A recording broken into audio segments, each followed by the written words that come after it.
یہ کان کھول کے سن لیں، بد مذہب کا کلپ غیر عالم کو سننا حرام حرام حرام، اور اگر دوسرے کو بھیجا اس نے اور وہ بھی غیر عالم ہے سامنے والا تو اس کو بھیجنا بھی حرام حرام حرام۔ میرا کام کیا ہے کہ میں اگر اس کا سڑا ہوا چہرہ دیکھوں تو اس کو وہیں دفع کر دوں کہ بھاگ ادھر سے، تو کہاں فون میں گھس گیا، یوں کرے نہ کہ اس کو سنے کہ یار کیا کہتا ہے، یہ کیا کہتا ہے، وہ کیا کہتا ہے۔ اس میں تو مطلب گمراہ ہوتے دیر نہیں لگے گی، اور گمراہ نہیں بھی ہوئے تب بھی سننا حرام ہے۔ یہ کیوں سنا؟ کان بیرے ہونے چاہیے۔ یہ جہاں جہاں سن رہے ہیں اب تک اگر ایسا دھندا کیا نا، آپ نے کسی بد مذہب کا کلپ سنا ہے اور فارورڈ کیا ہے، اس سے توبہ کریں۔ جن جن کو بھیجا ان کو اپنی توبہ پر مطلع کرنا ہوگا اور ان سے بھی توبہ کا مطالبہ کریں۔ توبہ واجب ہوگی ان پر، بالکل واجب ہے توبہ۔ آج کل علم حاصل کرنے کا سب سے پاورفل ذریعہ ہے سوشل میڈیا، اور وہاں پہ ہر طرح کا جاہل ترین آدمی بیٹھا ہوا ہے، اس کو استنجا کرنا آتا نہیں ہے اور وہ وہاں بیٹھا ہوا قرآن حدیث کے دلائل دے رہا ہے، اور پھر وہ الٹے سیدھے دلائل پڑھنے کے بعد تو اور انسان کا ذہن گڑبڑ ہو جاتا ہے۔ سب سے بڑا اللہ کا فضل، سب سے بڑی اللہ کی رحمت کہ ہمارے سرکار کے قدموں سے ہمیں قرآن ملا ہے، کہ ہمارے سرکار کے قدموں سے ہمیں قرآن ملا ہے، کہ ہمارے سرکار کے قدموں سے ہمیں قرآن ملا ہے۔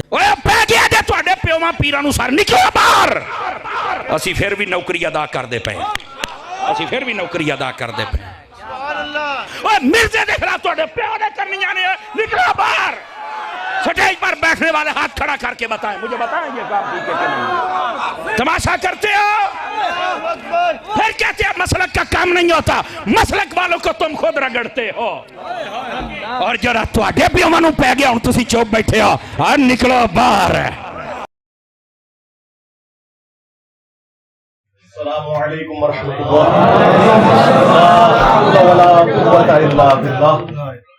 حسبنا اللہ ونعم الوکیل، یا حی یا قیوم برحمتک استغیث، لا الہ الا انت سبحانک انی کنت من الظالمین، ربنا آتنا من لدنک رحمہ وہیئ لنا من امرنا رشدا، اللہم ربنا آتنا فی الدنیا حسنہ وفي الآخرة حسنة وقنا عذاب النار، اللهم صل على محمد وعلى آل محمد وأصحاب محمد وأزواج محمد وأمة محمد أجمعين إلى يوم الدين آمين۔ الحمد لله رب العالمين والصلاة والسلام على سيد الأنبياء والمرسلين وعلى آله وأصحابه أجمعين إلى يوم الدين۔ الحمدللہ آج 17 ستمبر 2023 کو سنڈے کے دن ہمارا یہ پبلک سیشن نمبر 112 112 نمبر منعقد ہونے جا رہا ہے۔ آپ کے یہ ریئل ٹائم سوالات پرچیوں کی شکل میں میرے پاس آ چکے ہیں، انشاءاللہ کوشش کریں گے کہ انہیں بھی ہم کور کریں، لیکن اس سے پہلے چونکہ کل انشاءاللہ تعالی یکم ربیع الاول 1445 ہجری شروع ہو جائے گی انشاءاللہ، اور ماشاءاللہ تعالی ہمارا آج کا پبلک سیشن نمبر بھی 12 کی نسبت سے 112 نمبر ہے الحمدللہ۔ تو میں نے ارادہ کیا کہ اس ربیع الاول میں ایک خاص ٹاپک کو ضرور ایڈریس کیا جائے۔ عموماً تو ہمارے آلموسٹ 15 سال سے ربیع الاول کے جو پروگرام ہوتے ہیں ان میں ہم اللہ کے محبوب سید الاولین والآخرین شفیع المذنبین رحمت للعالمین سیدنا و مولانا امام اعظم محمد رسول اللہ صلی اللہ علیہ وآلہ وسلم کے فضائل، معجزات کے حوالے سے ڈسکشن کرتے آ رہے ہیں، لیکن ایک ٹاپک ربیع الاول کے موقع کے اوپر ضرور ایڈریس ہونا چاہیے، اور وہ ہے قرآن حکیم میں جو آیات اسپیسیفکلی نبی صلی اللہ علیہ وآلہ وسلم سے متعلق ہیں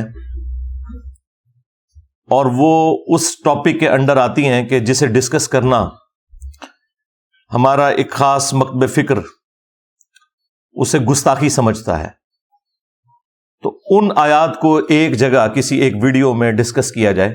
ویسے تو میں مختلف ویڈیوز میں ڈسکس کرتا رہتا ہوں، لیکن ربیع الاول کے موقع کے اوپر اس طرح کی جو کریٹیکل آیات ہیں انہیں ایک جگہ جمع کر دیا جائے۔ کل انشاءاللہ یکم ربیع الاول 1445 ہجری ہوگا بمطابق 18 ستمبر 2023، اور کل انشاءاللہ تعالی دن بھی منڈے کا ہوگا، اور ہمارا یہ پبلک سیشن نمبر بھی 112 ہے، لہٰذا میں نے نیت کی ہے کہ 12 آیات قرآن حکیم سے کور کی جائیں 12ویں شریف کی نسبت سے انشاءاللہ تعالی۔ ویسے تو ڈبل 12 بھی ہو سکتی ہیں، یعنی 24، لیکن وہ پھر کم از کم 4 سے 5 گھنٹے اور لگ جائیں گے، اس لیے میں نے 12 آیات چنی ہیں کریٹیکل قرآن حکیم کی، انہی کو انشاءاللہ ڈسکس کروں گا۔ ڈبل 12 اگر کروں تو اس کے لیے پھر ٹائم زیادہ ریکوائرڈ ہے، پھر ایک موضوع اتنا پھیل جائے گا کہ وہ ایک جگہ میں جو بات ہونی چاہیے تھی وہ توجہ ڈائیورٹ ہو جاتی ہے۔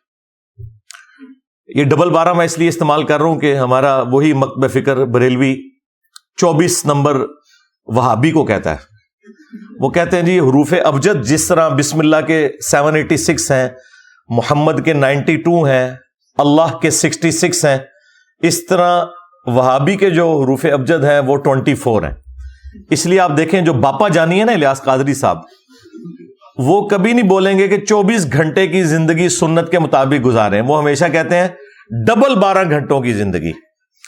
اچھا، وہ ڈبل 12 صرف 12 کی نسبت کی وجہ سے نہیں کہہ رہے ہوتے، وہ 24 نمبر کو ہی اپنے لیے ایک ان لکی نمبر سمجھتے ہیں۔ ہاں، جس طرح امریکن جو ہے وہ 13 نمبر کو ان لکی سمجھتے ہیں، تو وہ ڈبل 12 بولیں گے۔ وہ کہتے ہیں جی گدھ کے جو حروف ابجد ہیں وہ بھی 24 ہیں اور وہابی کے بھی 24 ہیں۔ جس طرح گدھ جو ہے نا یہ گوشت خور ہے نا، وہابی ایمان خور ہے۔ تو ہم ان کے ساتھ ہیں، وہابی بھی ایمان خور ہیں، بریلوی بھی ایمان خور ہیں، دیوبندی بھی ایمان خور ہیں، شیعہ بھی ایمان خور ہیں، سوائے ان لوگوں کے جنہوں نے اپنی نسبت اس شخص کے ساتھ مضبوط کر لی ہے جس کی قبر مدینے میں ہے صلی اللہ علیہ وآلہ وسلم۔ جو بھی بابوں کے ساتھ لگ گیا ہوا ہے نا اور نبی علیہ السلام کی بات کو اس نے پس پش ڈال دی ہے، وہ سب کے سب گدھے ہی ہیں، ایمان خور ہی ہیں۔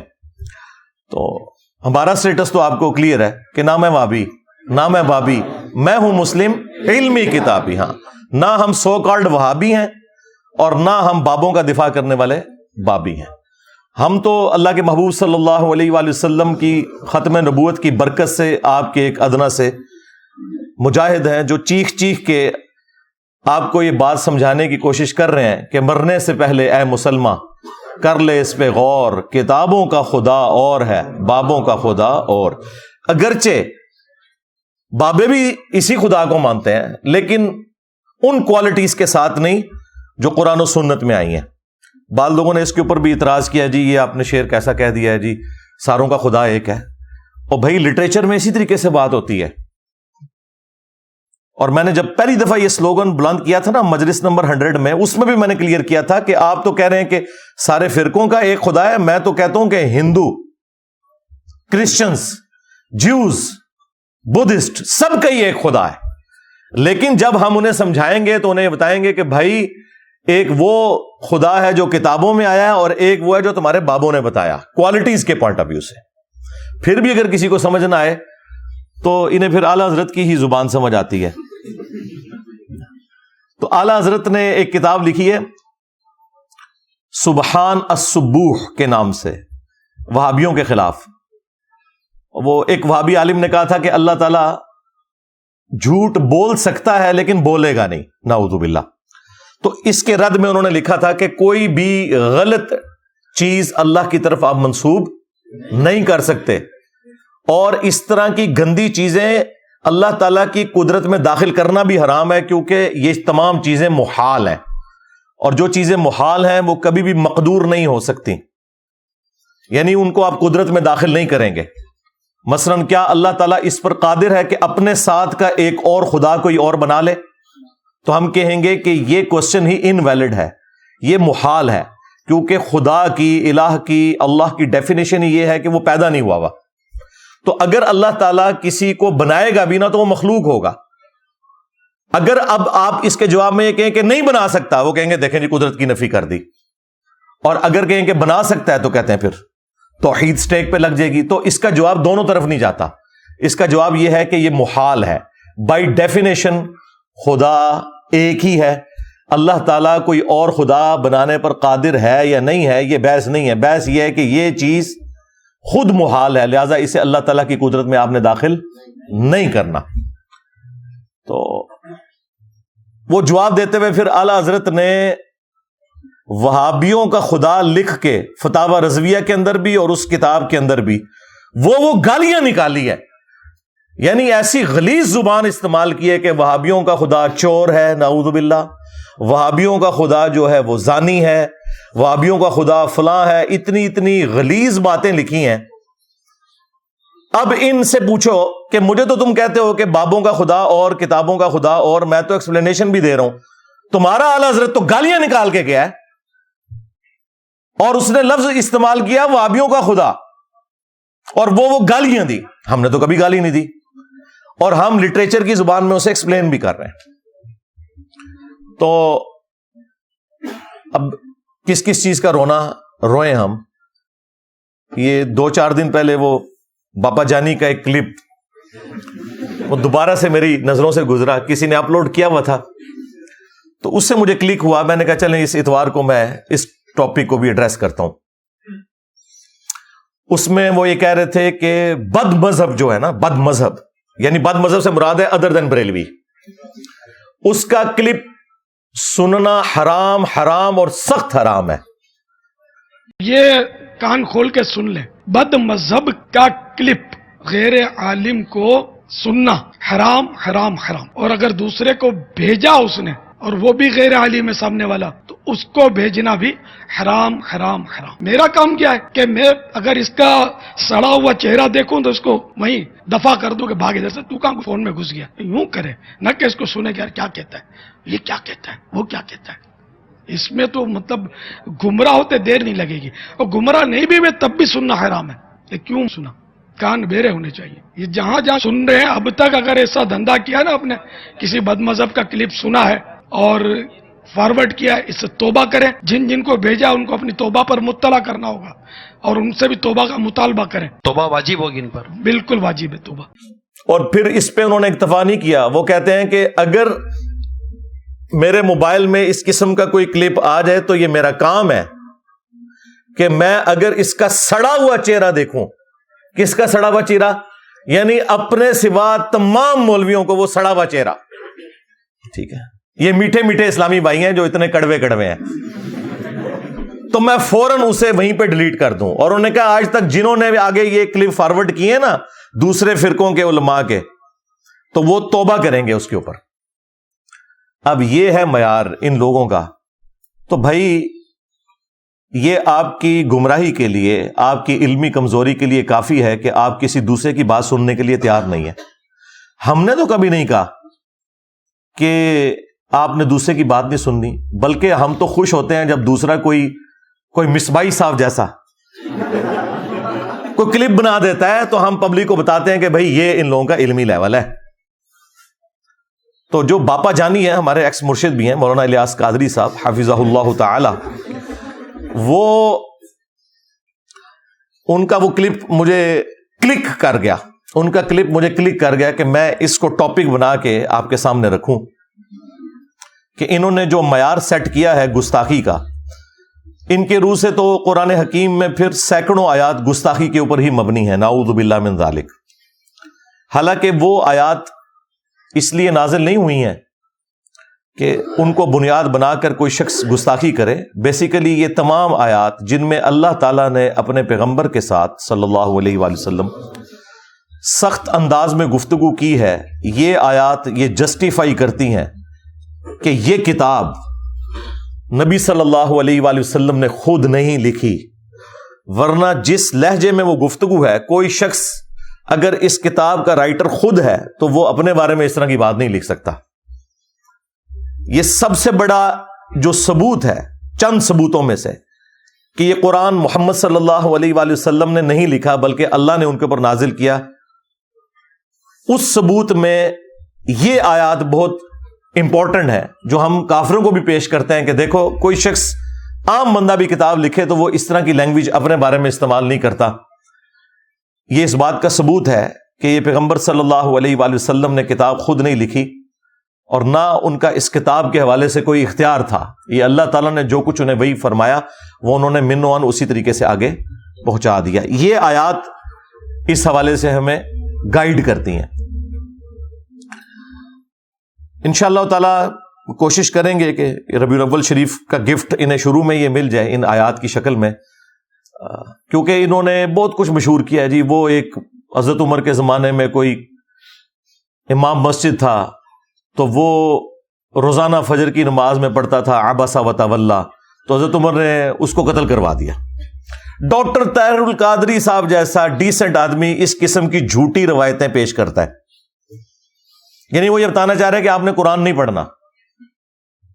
بہار شریعت کے اندر سٹارٹ ہی میں انہوں نے لکھا ہے کہ قرآن حکیم میں جن آیات کے اندر اللہ تعالیٰ نے انبیاء کرام علیہ السلام کے اوپر گرفت کی ہے نا، ایسی آیات کی صرف آپ عربی پڑھیں گے ان کا درس دینا بھی حرام ہے. یعنی وہ بتانا چاہ رہے ہیں قرآن پڑھنا ہی حرام ہے. جبکہ قصہ آدم اور ابلیس جو 7 دفعہ قرآن میں آیا اس میں سب سے زیادہ ڈیٹیل میں آیا سورۃ الاعراف کے اندر. اس میں اللہ تعالیٰ نے فرمایا کہ ہم نے قصہ آدم اور ابلیس اے اولاد آدم تم سے اس لیے بیان کیا کہ جس طرح تمہارے ماں باپ کو شیطان نے ورگلا دیا تھا کہیں تمہیں نہ بہکا دے. اللہ تعالیٰ تو کہہ رہا ہے یہ واقعات میں اس لیے بیان کر رہا ہوں کہ ان سے عبرت حاصل کرنی ہے، اور یہ کہتے ہیں ان کا درس دینا ہی حرام ہے. تو آگے انہوں نے قرآن کہاں سے پڑھنا ہے؟ اور پھر کہانیاں بنائی ہوئی ہیں. وہ جی ایک دفعہ ایک وہابی کا اور ایک بریلوی کا مناظرہ ہو گیا. اچھا جی کیا ہوا پھر؟ وہ کہتے ہیں جی وہابی پوری رات جو ہے نا وہ نبی علیہ السلام کی تنقیص والی آیات تلاش کرتا رہا، اور لعنت ہے تیرے عقیدے کے اوپر اگر تیرا یہ عقیدہ ہے کہ قرآن میں کوئی آیت ایسی ہے جس میں نبی کی تنقیص ہوئی ہے. ڈوب مر کہ تجھے یہ پتہ ہی نہیں ہے کہ قرآن جو ہے وہ اللہ کا فرمان ہے اپنی مخلوق کی طرف، نہ کہ پیرلل میں کوئی پیغمبر منی گاڈ ہے کہ جس کی طرف یہ پیغام آیا ہے. وہ اسے تنقید سمجھتے ہیں، یعنی اللہ ان سے پوچھ کے بات کرے گا، اپنے پیغمبر سے کرے گا. تو اور جو بریلوی تھا وہ پوری رات جو ہے وہ نبی علیہ السلام کی شان تلاش کرتا رہا. بھئی نبی علیہ السلام کی شان سے کسے انکار ہے؟ کوئی مسلمان جان بوجھ کے گستاخ رسول ہو سکتا ہے؟ چشتی رسول اللہ پارٹی ہاں بولا گا تینوں سمجھ آئے گا. کہنا نہیں ساڈے بابے کس طرح گستاخ ہو سکتے ہیں. ہاں تھانوی رسول اللہ کل تک غلط سی، چشتی رسول اللہ کل تک ٹھیک سی، آج غلط ہو گیا میری وجہ نال. اوے پے گیا جی تھوڑے بابے نو، اوے پے گیا جی وہ تک ہے کلپ، اوے پے گیا جی تھوڑے پیواں پیراں نو سر نکلو باہر. اسی پھر بھی نوکری ادا کردے پے، اسی پھر بھی نوکری ادا کردے پے. اوے مرزے دے خلاف تھوڑے پیو نے کرنیاں نے، نکلو باہر. سٹیج پر بیٹھنے والے ہاتھ کھڑا کر کے بتائیں، مجھے بتائیں یہ کام ٹھیک ہے کہ نہیں؟ تماشا کرتے ہو، پھر کہتے ہیں مسلک کا کام نہیں ہوتا. مسلک والوں کو تم خود رگڑتے ہو. اور جڑا تواڈے پیواں نو پے گیا ہن تسی چوپ بیٹھے ہو، ہاں نکلو باہر. پے گیا، بالکل پے گیا. میں تھوڑی بادشاہی کیتی ہے تساں یار. دیکھ لو 1200 سال میں جو عزت انہوں نے کمائی تھی، ان 12 سالوں میں اس طرح ایک نعرہ انہیں لے ڈوبا ہے اللہ کے فضل سے. میرے نبی سا ہے ہی کوئی نہیں، تیرے بابے تے شے ہی کوئی نہیں، نبی کے جیسا ہے ہی کوئی نہیں، بابے تے شے ہی کوئی نہیں. الحمدللہ. تو یہ انہوں نے نا ڈکوسلا مچایا ہوا ہے اس قسم کی باتیں. اور یہ میں اس لیے کر رہا ہوں کہ میں خود 31 سال تک بریلوی رہا ہوں. یہ ساری کہانیاں ہم نے اللہ کے فضل سے، یا کہہ لیں کہ اللہ کے غضب سے، اپنے علماء سے، اپنے گھر والوں سے، اپنے ماں باپ سے بچپن سے ہی سیکھ لی ہوئی تھی. 31 سال تک میں بھی بریلوی رہا ہوں. تو اس لیے ہم سے کوئی بات چھپی بھی نہیں ہے کہ یہ کون کون سی شیطنت ہے جس کے ذریعے یہ حملہ آور ہوتے ہیں مسلمانوں کے عقائد کے اوپر. کیونکہ اسی لیے تو ہم نے عرض کیا ہے کہ وہ بھی کیا دن تھے، ہم بھی ایک جن تھے. آج ہم دیو ہیں، جنوں کے بھی پیو ہیں، بلکہ دیو کے بھی پیو ہیں. اے دیو بند والا دیو، اے پیو والا نہیں جے، او نہ سمجھیو. اے جیسے کہتے ہیں نا کہ استاد روحانی باپ ہوتا ہے، تو یہ روحانی پیو والی بات کر لیں. ہاں یہ وہ والی ہے، یہ بگوٹن والی نہیں بات کر رہا میں. تو اس لیے قرآن حکیم کے حوالے سے اپنے آپ کو بالکل کلیئر کر لیں. ہمارے پلے اگر کوئی شے ہے نا تو وہ یہی کتاب ہے. نبی علیہ السلام کی وفات کے بعد آپ کا وصی، آپ کا خلیفہ اس امت پر قیامت تک کے لیے جو آپ پیش کر سکتے ہیں وہ اللہ کی کتاب ہے. الحمدللہ. کیونکہ نبی علیہ السلام کے بعد جو شخصیات بھی تھیں وہ بھی دنیا سے چلی گئی ہیں. کسی کو آج پیش نہیں آپ کر سکتے. پیش کر سکتے ہیں تو کتاب و سنت کو.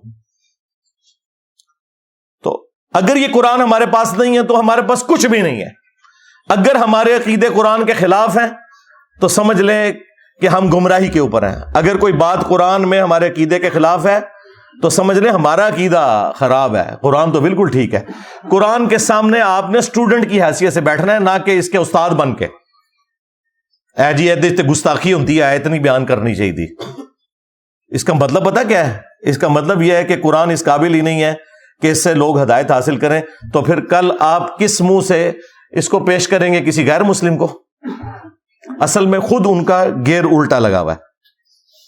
اللہ نے تو بالکل واضح فرما دیا ہے وَلَقَدْ يَسَّرْنَا الْقُرْآنَ لِلذِّكْرِ فَهَلْ مِن مُدَّكِرٍ. ایک سورت میں 4 دفعہ یہ آیت آئی ہے. پھر بھی مولوی کو یقین نہیں آ رہا. مولوی کہہ رہا ہے ڈائریکٹ قرآن پڑھو گے گمراہ ہو جاؤ گے. اچھا یہ کہاں لکھا ہوا ہے کہ ڈائریکٹ قرآن پڑھو گے تو گمراہ ہو جاؤ گے؟ قرآن میں یہ تو لکھا ہوا ہے کہ سمجھنے کے لیے آسان کر دیا، نصیحت کے لیے. باقی یہ ٹھیک ہے کہ جو 1000 سے زیادہ آیات ہیں وہ علماء کو، مفتی اعظم کو بھی نہیں آتی ہیں، جو سائنٹیفک فیکٹس کے ریلیٹڈ ہیں. وہ آپ کو کوئی سائنٹسٹ ہی بتائے گا، کوئی گورا ہی بتائے گا. یہ بالکل ٹھیک ہے، ٹھیک ہے کہ نہیں آندی. ہاں آپ نے نکاح طلاق کے مسئلے پوچھنے ہیں مولویوں سے پوچھیں، لیکن جو نصیحت ہے نا وہ ایک ان پڑھ کو بھی سمجھ آئے گی، ایک پڑھے لکھے کو بھی سمجھ آئے گی، ایک ڈاکٹر کو بھی سمجھ آئے گی، ایک انجینئر کو بھی، ایک ریڑھی بان کو بھی.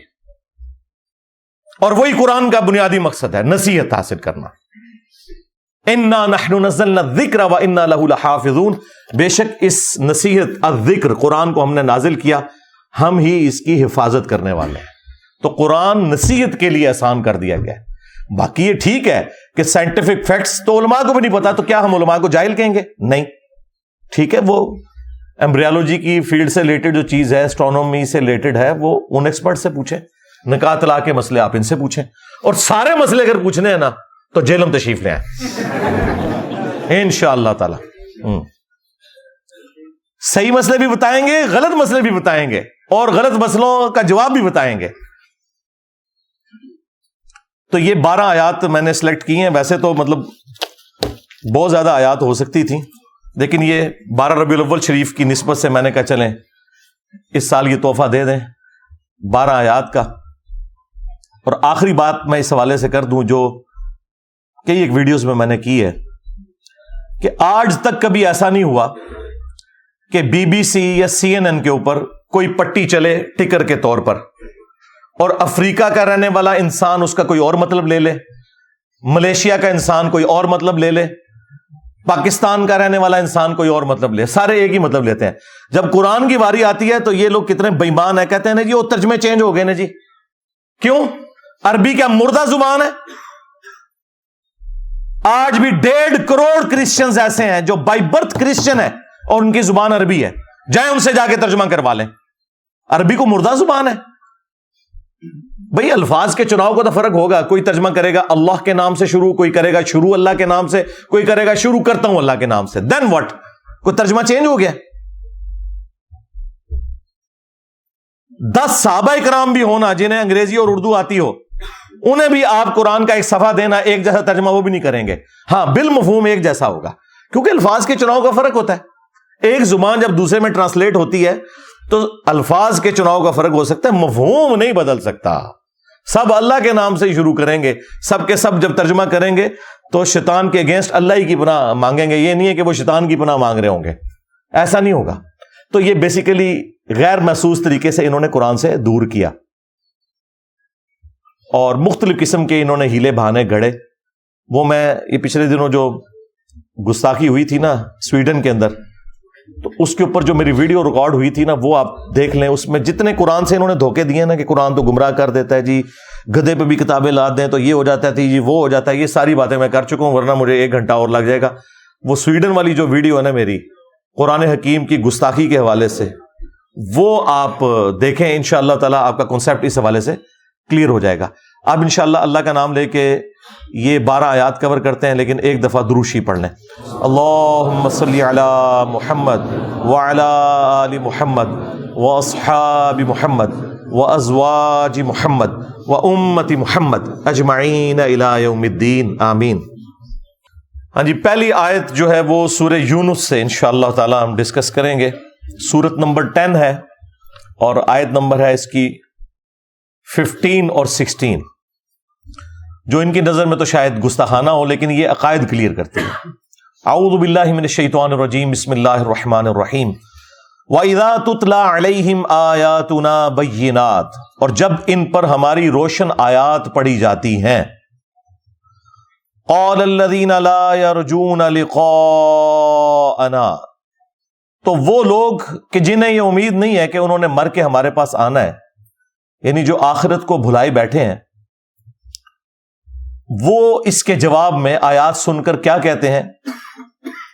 ائْتِ بِقُرْآنٍ غَيْرِ هَذَا او بدل، اے نبی اس قرآن کے سوا کوئی اور کتاب لے آئیں یا اس قرآن کو بدل دیں آپ. تو بڑی سخت باتیں کرتا ہے. یہ طارق جمیل سٹائل میں کیوں نہیں بولتا؟ یہ غامدی صاحب کی طرح میٹھا میٹھا کیوں نہیں بولتا؟ بہت ہارش لینگویج ہے اس کتاب کی. یا تو کوئی اور کتاب لے کے آئے تو ذرا میٹھی میٹھی باتیں کرے، یا اس کے اندر تھوڑی تبدیلی لے کے آیا. اب اس کے جواب میں اللہ تعالیٰ کیا فرما رہا ہے؟ قُلْ مَا يَكُونُ لِي أَنْ أُبَدِّلَهُ مِنْ تِلْقَاءِ نَفْسِي، اے نبی تم فرماؤ کہ مجھے تو اس بات کا اختیار ہی نہیں کہ میں اپنی مرضی سے اس کتاب میں کوئی تبدیلی کر سکوں. ان اتبع الا ما یوحى الی، میں تو خود پیروی کرنے والا ہوں جو میری طرف اللہ وحی کرتا ہے. ہوں تسی لکھ کہندے رہو کہ بزرگاں تو قلم اٹھ گیا ہے. اللہ اکبر. اگر یہ نبی کا سٹیٹس ہے تو باب تشائی کوئی نہیں. بس ہر آیت کے بعد نا آپ لگا لیے کریں باب تشائی کوئی نہیں. جب نبی الاسلام کا سٹیٹس یہ ہے سرکار، تو باقی لوگ کس تکبر کے اندر مبتلا ہے کہ وہ کہتے ہیں جی شیخ عبد القادر جیلانی نے جناب روح کھو لی. ہاں اندازہ کرو.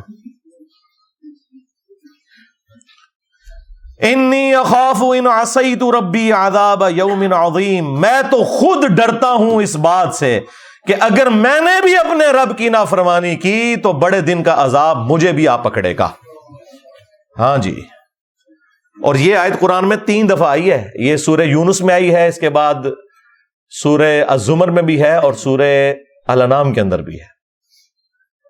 میرے خیال ہے نبی الاسلام کو اگر آپ سینٹرڈ کرتے ہوئے قرآن پڑھ لینا، جو ڈائریکٹلی اللہ تعالیٰ نے نبی الاسلام کو خطاب کیا ہے، تو آپ کے عقائد بالکل کلیئر ہو جائیں گے.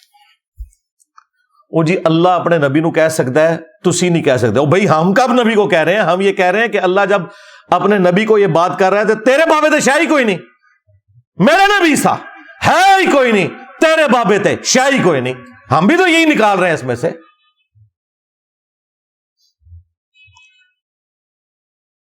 قُلْ لَوْ شَاءَ اللَّهُ مَا تَلَوْتُهُ عَلَيْكُمْ، اے نبی تم فرماؤ کہ اگر اللہ ہی چاہتا نا تو میں کبھی بھی قرآن تم پر تلاوت نہ کرتا. وَلَا أَدْرَاكُمْ بِهِ، اور نہ اس کتاب سے متعلق تمہیں میں کوئی خبردار کرتا. فَقَدْ لَبِثْتُ فِيكُمْ عُمُرًا، تو دیکھو میں نے اپنی عمر کا ایک اچھا خاصا حصہ تم میں گزارا ہے. من قبل، اس قرآن کے نزول سے پہلے. افلا تعقلون، کیا تمہیں عقل نہیں ہے؟ یعنی میری اعلان نبوت سے پہلے کی 40 سال کی زندگی اس کے اوپر گواہ ہے کہ میں نے کسی بھی شاعر کی شاگردگی نہیں کی، کسی فلاسفر کے پاس بیٹھا نہیں ہوں، اور اچانک میرے اوپر یہ کلام نازل ہوا ہے جس نے بڑے بڑے شعراء کو مجبور کیا کہ وہ اپنا کلام پھاڑ دیں. اور میرا کردار اس کے اوپر گواہ ہے کہ میں نے کبھی جھوٹ نہیں بولا. تو میں یہ کیسے کہہ سکتا ہوں کہ میں اللہ کا پیغمبر ہوں تو یہ بات میں کوئی جھوٹا کلیم کر رہا ہوں؟ یقیناً میری طرف وہی آئی ہے تو جب ہی میں یہ بات کر رہا ہوں. نبی الاسلام کی اعلان نبوت سے پہلے کی زندگی کو بھی اللہ تعالیٰ نے کفار مکہ سے صادق اور امین کہہ کے منوایا. اور پھر آپ کی زندگی ایک کھلی کتاب کی طرح تھی. لوگ جج کر سکتے تھے کہ نبی الاسلام کی زندگی میں کبھی کوئی ایسا معاملہ نہیں رہا کہ جس کی بنیاد کے اوپر کوئی یہ کلیم کرے کہ نبی الاسلام نے یہ ایکسپرٹیز حاصل کر لی ہے. نہیں، وہ تو سورۃ العنکبوت میں آیا کہ اس قرآن کے نزول سے پہلے نہ تو آپ کتاب سے کوئی چیز پڑھ سکتے تھے، نہ اپنے دائیں ہاتھ سے لکھ سکتے تھے. اگر ایسا ہوتا تو یہ بات کافروں کو شک میں مبتلا کر دیتی کہ یہ کتاب آپ نے خود گھڑ لی ہے. یہ نبی الاسلام کا معجزہ تھا کہ آپ لکھنا پڑھنا نہیں جانتے تھے، ورنہ تو لوگ اعتراض کر سکتے تھے. تو یہ آیات الحمدللہ بالکل عقیدہ کلیئر کرتی ہیں کہ یہ کتاب نبی الاسلام نے خود نہیں لکھی، ورنہ اس طریقے سے گفتگو نہ ہوتی. دوسری آیت سورۃ القصص، سورت نمبر 28 آیت نمبر 86. وما كنت ترجو ان يلقى اليك الكتاب، اور اے نبی تمہیں تو کوئی امید بھی نہیں تھی کہ تمہاری طرف کوئی کتاب نازل ہوگی. یعنی نبی الاسلام اگرچہ پیدائش سے لے کر وفات تک اللہ کے حصار کے اندر تھے، گناہوں سے محفوظ تھے، لیکن جب تک نبی مبعوث نہیں ہوتا نا، اسے خود بھی نہیں پتا ہوتا کہ وہ اللہ کا پیغمبر ہے. تمہیں تو کوئی امید ہی نہیں تھی کہ تمہاری طرف کتاب نازل ہوگی. الا رحمتا من ربک، سوائے اس کے کہ یہ تیرے رب کی رحمت ہے تیرے اوپر. فلا تکونن ظہیرا للکافرین، تو دیکھنا کافروں کی پشپنائی کبھی نہ کرنا، ان کے مددگار کبھی نہ بننا. اب چونکہ اللہ نے تمہیں چن لیا اس کام کے لیے، اب تم نے کسی کی پرواہ نہیں کرنی، اللہ کی وحی کی پیروی کرنی ہے. یہ میں نے ایک انٹلیکچوئل ترتیب کے ساتھ، یہ اہم ہی نہیں کہ میں نے کو اٹھا لیے قرآن سے، اس پہ میرے گھنٹوں لگے ہیں کہ میں وہ کون سی کریٹیکل آیات ڈھونڈوں، پھر ان کو ایک ترتیب بھی دوں تاکہ آپ کو پورا مقدمہ سمجھ آئے. تیسری آیت سورہ الشورى سے، سورت نمبر 42 آیت نمبر 52، یہ بالکل اینڈ پہ جا کے آتی ہیں. اللہ تعالیٰ نے انبیاء کرام کی طرف جو وحی بھیجی جاتی ہے اس کے مختلف موڈ ڈسکس کیے ہیں کہ فرشتے کے ذریعے وحی آتی ہے، دل پر القاء ہوتا ہے، یا پردے میں اللہ تعالیٰ گفتگو فرماتا ہے. اس کانٹیکسٹ میں پھر بات ہوئی ہے وَكَذَلِكَ أَوْحَيْنَا إِلَيْكَ رُوحًا مِّنْ أَمْرِنَا، اور بالکل اسی طریقے سے ہم نے اے محبوب صلی اللہ علیہ وآلہ وسلم تمہاری طرف اپنی طرف سے ایک جاں فضا امر بھیجا، یعنی قرآن. مَا كُنْتَ تَدْرِي مَا الْكِتَابُ وَلَا الْإِيمَانُ، اس قرآن کے نزول سے پہلے نہ تو آپ کتاب سے متعلق کوئی بات جانتے تھے، نہ ایمان کی تفصیلات کو آپ جانتے تھے. یعنی قرآن کے نزول سے پہلے آپ کو نہیں پتا تھا کتاب کے بارے میں بھی اور ایمان کی تفصیلات کے بارے میں. ایک تو ڈیٹم لیول کا ایمان ہے، وہ تو ہر پیغمبر پیدائش سے لے کر وفات تک اللہ تعالیٰ کے حفاظت کے اندر ہوتا ہے. وَلَٰكِن جَعَلْنَاهُ نُورًا نَهْدِي بِهِ مَن نَّشَاءُ مِنْ عِبَادِنَا، لیکن اللہ تعالیٰ اپنے بندوں میں سے جس کے لیے چاہتا ہے اس کے لیے یہ وحی کا نور جو ہدایت کا ذریعہ ہے وہ اللہ تعالیٰ اسے دکھا دیتا ہے اپنے پیغمبروں میں سے بھی، اور پیغمبروں کے ذریعے اللہ تبارک و تعالیٰ ہدایت کی بات ان کی امتوں تک پہنچا دیتا ہے. وَإِنَّكَ لَتَهْدِي إِلَىٰ صِرَاطٍ مُسْتَقِيمٍ، اور بے شک اے نبی تم سیدھے راستے کی طرف، ہدایت کے راستے کی طرف رہنمائی کرتے ہو. یعنی اللہ تعالیٰ نے قرآن کو ذریعہ بنایا نبی علیہ السلام کو اعلیٰ درجے تک پہنچانے کا، جو قرآن میں ہے وَوَجَدَكَ ضَالًّا فَهَدَىٰ، اے نبی ہم نے آپ کو اپنی محبت میں خود رفتہ پایا تو آپ کو ہدایت کے اعلیٰ ترین درجے پر پہنچا دیا. یہ اعلیٰ حضرت نے ترجمہ بالکل ٹھیک کیا ہے. یہ جو باقی وہابی لوگوں نے ترجمہ کیا ہے وہ بالکل غلط ہے، ان سے اوور لک ہوا ہے کہ نبی تمہیں گمراہ پایا، نعوذ باللہ. یہ الفاظ غلط ہیں. یہاں ضال کا مطلب گمراہی نہیں ہے. جب قرآن میں واضح آ گیا ما ضل صاحبکم وما غوا، تمہارے نبی نہ کبھی بہکے ہیں نہ کبھی بہرا چلے ہیں، تو پھر یہ ضال کا ترجمہ نبی علیہ السلام کے کیس میں کیسے یہ ہو سکتا تھا؟ اس کا اسلوب قرآن میں موجود تھا سورہ یوسف کے اندر، ان ابانا لفی ضلال مبین. ہاں بے شک ہمارے ابا جان یوسف کی محبت میں ڈوب چکے ہیں. ظاہر ہے وہ یعقوب علیہ السلام کے بیٹوں نے یہ تو نہیں کہنا تھا ہمارا ابا گمراہ ہو گیا کافر ہو جاتے. ابا پیغمبر بھی تھا, اس کے صحابی بھی تھے, پیغمبر کی اولاد تھے. انہوں نے کہا یوسف کی محبت میں ڈوب چکے ہیں. تو وہاں پر ضلال مبین, محبت میں ڈوب چکے ہیں. تو یہاں پہ بھی یہی ترجمہ ہوگا ووجدک ضالا فہدی.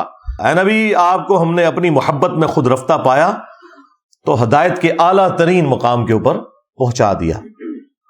اسی کو سپورٹنگ وہ بخاری کی حدیث ہے جو حضرت عمر نے سیدنا ابوبکر کی خلافت کے دوسرے دن خطبہ دیا تھا. صحیح بخاری میں یہ حدیث موجود ہے. پہلے حضرت عمر ممبر پہ آئے, انہوں نے خطبہ دیا, پھر حضرت ابوبکر نے خطاب کیا. تو حضرت عمر نے اپنے خطبے میں کہا کہ چونکہ صحابہ کرام کے دل دکھی تھے آپ کی وفات کی وجہ سے, تو انہوں نے کہا کہ دیکھو اللہ تعالیٰ نے اپنے نبی کے لیے وہ پسند کیا جو ان کے لیے بہتر تھا, یعنی اپنے پاس بلا لیا. اور تمہارے لیے تمہارے پیغمبر نے کتاب چھوڑی ہے, اللہ کی کتاب. یہ وہ کتاب ہے جس کے ذریعے اللہ نے اپنے پیغمبر کو ہدایت دی, اور اب اس کتاب کے ذریعے تم بھی ہدایت حاصل کرو اور آگے اس کتاب کے ذریعے ہدایت والا معاملہ کرو. وہی جو قرآن میں آیا ہوا اوحی الی ھذا القرآن لانذرکم بہ ومن بلغ. اے نبی تم فرماؤ قرآن مجھے اس لیے وحی کیا گیا تاکہ اس قرآن کے ذریعے میں تمہیں بھی تبلیغ کر دوں, اور جس تک یہ کتاب پہنچ جائے وہ بھی اسی کتاب کے ذریعے تبلیغ کرے. تو یہاں آپ اگر کسی کو کہیں نا کہ نبی علیہ السلام کو ہدایت کا اعلیٰ ترین درجہ قرآن کی وجہ سے ملا, وہ کہتے ہیں آپ نے گستاخی کر دی ہے.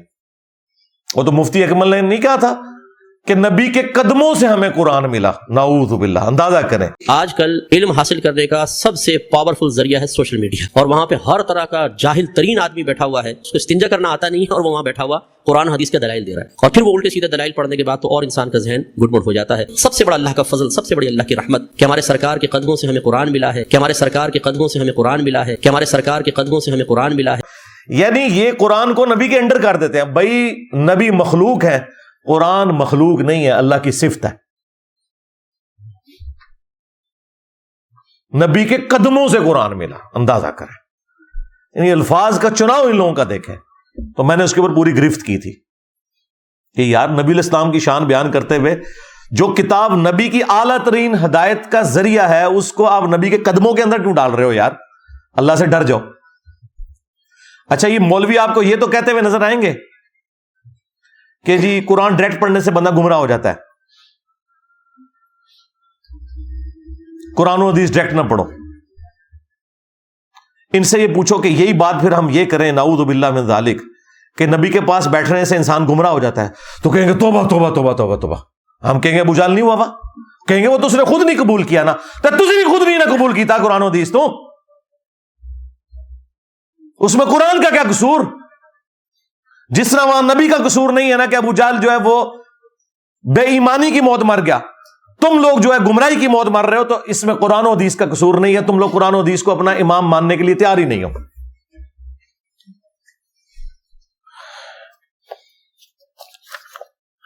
ریفرنس نمبر 4 سورہ سبا کی آیت نمبر 50. یہ بڑی سخت آیت ہے جی, ساری سخت ہے, اس سے آپ کو عقیدہ مزید کلیئر ہوگا. قل ان ضللت فانما اضل على نفسی. اے نبی تم فرماؤ کہ بالفرض اگر میں گمراہ ہوں نا, یہ بالفرض تو ہم احتراماً لگا رہے ہوتے ہیں تاکہ یہ بات سن لیں, اگر میں گمراہ ہوں تو میری گمراہی کا وبال مجھی پر ہے. وَإِنِ اهْتَدَيْتُ, اور اگر میں ہدایت پر ہوں, فَبِمَا يُوحِي إِلَيَّ رَبِّي, تو میں ہدایت پر اس وحی کی وجہ سے ہوں جو میرے رب نے میری طرف کی ہے. یہ کہتا ہے جی نبی کے قدموں سے قرآن ملا ہے, اور نبی سے کیا اعلان کروایا جا رہا ہے کہ آپ کہیں کہ میں اگر ہدایت پہ ہوں نا تو قرآن کی وجہ سے ہوں. اِنَّهُ سَمِيعٌ قَرِيبٌ, بے شک وہ سننے والا اور قرب والا ہے, بالکل ہمارے قریب ہے, نزدیک ہے. 5ویں آیت سورۃ الحاقہ کی مشہور آیات ہیں, یہ کنٹینیوس 43 سے لے کے آنورڈ. تنزیل من رب العالمین, اس کتاب کو اس نے اتارا ہے جو تمام جہانوں کا پالنے والا ہے.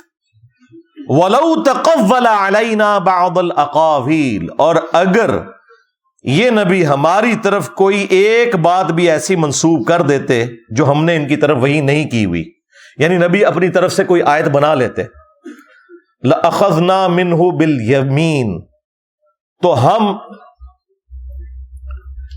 ان کا دائیں ہاتھ پکڑتے، ایک یہ ترجمہ یہ ہوا ہے، یا یہ کہ دائیں ہاتھ سے انہیں پکڑتے، ثم لقطعنا منه الوتین، اور ان کی رگیں جاں کاٹ دیتے اگر یہ نبی اپنی مرضی سے اس کتاب کے اندر کوئی چیز داخل کر دیتے۔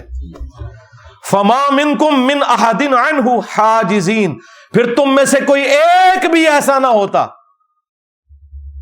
جو ہم سے انہیں بچا سکتا۔ وَإِنَّهُ لَتَذْكِرَةٌ لِّلْمُتَّقِينَ، اور یہ قرآن تو نہیں ہے مگر نصیحت ان لوگوں کے لیے جو ڈر جانے والے ہیں، جنہیں پتہ ہے کہ انہیں کسی نے پیدا کیا ہے اور اس کے حضور انہوں نے پیش ہونا ہے۔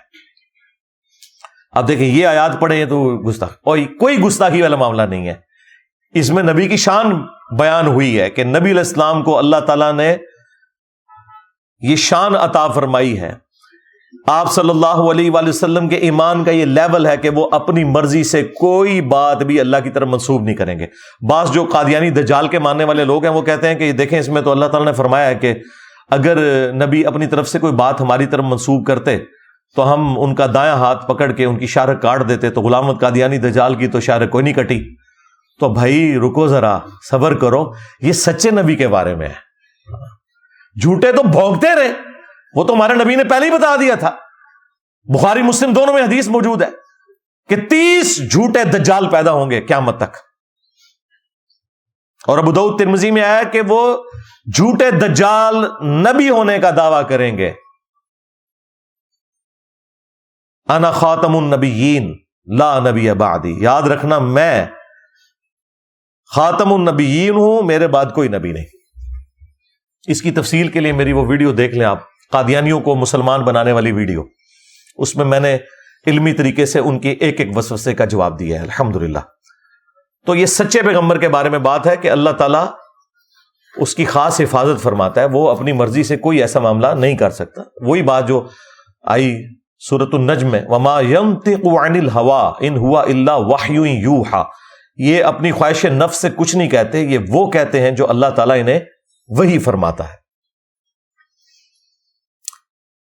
چھٹی آیت سورۃ الاحقاف، سورت نمبر 46 آیت نمبر 9۔ اب دیکھیں یہ آیات پڑھتے ہوئے بھی ایک مسلمان جب کسی مسلمان کو آیت سناتے ہوئے ڈرے تو آپ سمجھ لیں کہ جس کو آپ آیت سنا رہے ہیں وہ مسلمان کوئی نہیں، صرف پاکستان کے شناختی کارڈ میں مسلمان ہے، ورنہ مسلمان کو ہندو کو آیت سناتے ہوئے نہیں آپ ڈرتے۔ ایک سکھ کو آپ بخاری مسلم سے نماز کا طریقہ رفع الیدین والا رکوع میں جاتے وقت اور رکوع سے اٹھتے وقت بتاتے ہوئے نہیں ڈرتے، لیکن آپ ایک مسلمان کو پگڑی داڑھی والے کو بتاتے ہوئے ڈرتے ہیں، اگو پہ ہی نہ جائے منو۔ تو یار یہ مسلمان ہے، صرف نام کے مسلمان۔ اب یہ آیت سنیں، قل ما کنت بدعا من الرسل، اے نبی تم فرماؤ کہ میں کوئی نیا رسول تو نہیں ہوں، پہلے بھی رسول گزرے۔ وما ادری ما يفعل بی ولا بکم، مجھے تو خود نہیں پتا کہ میرے ساتھ کیا ہونے والا ہے اور تمہارے ساتھ کیا ہونے والا ہے۔ اب یہ آیات پڑھ کے نا الٹا وہ مذاق اللہ کا اڑاتے ہیں، کہتے ہیں جی دیکھیں جی یہ قرآن سے آیتیں پڑھتے ہیں کہ نبی نے کہا کہ مجھے تو خود نہیں پتا میرے ساتھ کیا ہوگا تمہارے ساتھ کیا ہوگا، تو اگر نبی کو نہیں پتا تو اس کا مطلب ہے نبی کو اپنی آخرت کا نہیں پتا، اور لعنت ہے تمہارے عقیدے کے اوپر، آخرت کا ذکر نہیں ہے اس میں۔ بیسیکلی کافر بار بار کہتے تھے کہ تم ہمیں یہ کہتے ہو کہ فلاں نبی نے یہ معجزہ کیا، فلاں نبی نے یہ معجزہ کیا، سورۃ الانبیاء کے سٹارٹ میں آتا ہے، تو تم بھی وہی معجزے کر کے دکھاؤ نا ہمیں۔ بعد میں تو عبد القادر جیلانی نے مردے زندے کرنے ہیں، تم بھی مردہ زندہ کرو نا عیسیٰ ابن مریم کی طرح۔ اور کہانی جو کوئی نہیں عبد القادر جیلانی نے مردہ زندہ کیتا۔ تو اللہ تعالیٰ نے جواب میں کیا کہا کہ کیا وہ لوگ ایمان لے آئے تھے جو یہ لے آئیں گے؟ سورہ بنی اسرائیل میں 9 معجزات کا ذکر ہے، ان میں سے ایک معجزہ یہ بھی ہے اس کا سونے کا کوئی گھر ہو، یعنی اوپر دیکھے تو سونا، نیچے دیکھے تو سونا، ہاں اس کا باغ ہو جس میں یہ نہریں رواں کر کے بتا دے، یا آسمان پہ چڑھ کے بتائے اور ہمارے سامنے کتاب لے کے نازل ہو، تب اسے نبی مانیں گے۔ اللہ تعالیٰ نے اس کے جواب میں فرمایا کہ اے نبی تم کہہ دو کہ معجزات تو اللہ کے پاس ہے، میں تو انسان ہوں اور اس کا پیغمبر ہوں، ڈر سنانے کے لیے تمہارے پاس آیا ہوں۔ اگر نبی کا یہ سٹیٹس ہے کہ وہ اپنی مرضی سے معجزہ نہیں دکھا سکتا، تو بابے یہ نگاہ مار کے مرید کیسے جلا کے راکھ کر سکتے ہیں؟ سب کہانیاں جھوٹ۔ تو مجھے خود نہیں پتا کہ میرے ساتھ اور تمہارے ساتھ کیا ہوگا۔ مراد یہ کہ یہ اللہ تعالیٰ نے اب میرے ساتھ کیا معاملہ کرنا ہے اس حوالے سے کہ جو تم مجھ سے معجزات ڈیمانڈ کر رہے ہو، یہ معجزات مجھے دے گا یا نہیں دے گا، مجھے نہیں پتا۔ اور تمہارے ساتھ کیا کرنا ہے کہ تمہیں ان معجزات کے بغیر ہی ہدایت دینی ہے یا ان معجزات کے ساتھ دینی ہے یا نہیں دینی، یہ مراد ہے اس سے۔ ان اتبع الا ما یوحى الی، میں تو اسی وحی کا پابند ہوں جو اللہ تعالیٰ میری طرف کرتا ہے، میں اسی کی اتباع کرنے والا ہوں۔ وما انا الا نذیر مبین، اور میں تو نہیں ہوں سوائے اس کے کہ کھلا ڈر سنانے والا ہوں کہ تم نے مر کے اپنے رب کے حضور پیش ہونا ہے۔ آخرت کا ڈر سنانے کے لیے اللہ تعالیٰ نے مجھے بھیجا ہے، میری یہ ذمہ داری ہے۔ باقی میرے ساتھ کیا معاملہ ہوگا اس حوالے سے کہ جو تمہاری ڈیمانڈ ہے وہ میرے ذریعے اللہ تعالیٰ پوری کروائے گا یا نہیں کروائے گا، یہ اللہ کی مرضی ہے کہ وہ معجزہ دکھائے یا نہ دکھائے۔ وہ سعید اسد صاحب فوت ہو گئے، اللہ تعالیٰ ان کی مغفرت کرے۔ ان کو کسی نے میرا یہ کلپ بھیج دیا، انہوں نے پکڑ کے نا مرنے سے کوئی ایک ہفتہ پہلے میرے خلاف پوری ویڈیو بنا دی کہ بتاؤ کہ اگر نبی کوئی ڈاؤٹ فل کر رہے ہیں، اندازہ کرو جو بابوں کے پجاری پوری زندگی رہے ہیں وہ ہمیں نبی کی اہمیت بتائیں گے۔ سرکار نبی علیہ السلام کے مبارک نام کو، آپ کی مبارک دعوت کو اللہ کے فضل سے جس طرح ہمارے پلیٹ فارم سے روشن کیا گیا تمہارے 1200 سال میں کسی نے نہیں کیا۔ تم تو اپنے بابوں کے پجاری بناتے رہے ہو، خدمتاں کیتیاں نے دین دیاں بڑیاں، جوڑ کے رکھا اپنے بابوں کے ساتھ، جس نے بھی ذکر کیا نسبتیں بابوں کی لگائی ہیں، کبھی قادری لگا لی، چشتی لگا دی، محمدی کی تمہیں توفیق ہی نہیں ہوئی کیونکہ تم محمدی ہے ہی نہیں ہو نا، کیوں لگاؤ گے؟ حنفی شافی لگاؤ گے، مالکی لگاؤ گے، محمدی نہیں لگاؤ گے۔ دیکھا کتنی بڑی بدبختی ہے۔ ہاں، اہل حدیث نے تھوڑی جرأت کی، وہ بھی ان کے ایک دشمنی میں آ کے انہوں نے اپنے ساتھ محمدی لکھنا شروع کیا۔ ویسے محمدی ہم اس کے حق میں بھی نہیں ہے، ہم مسلم ہیں۔ ہاں، نبی علیہ السلام نے ہمارا نام مسلم رکھا ہے، اللہ تعالیٰ نے مسلم رکھا ہے، ابراہیم علیہ السلام نے مسلم رکھا ہے۔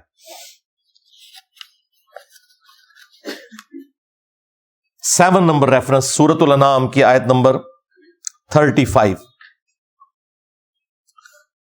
یہ مفتی منیب صاحب نے جب میرے خلاف دنیا اخبار میں مضمون لکھا تو ان کے جواب میں جو میں نے ویڈیو ریکارڈ کرائی تھی نا، اس میں یہ آیت بھی میں نے ڈسکس کی تھی معجزات اور کرامات کے حوالے سے۔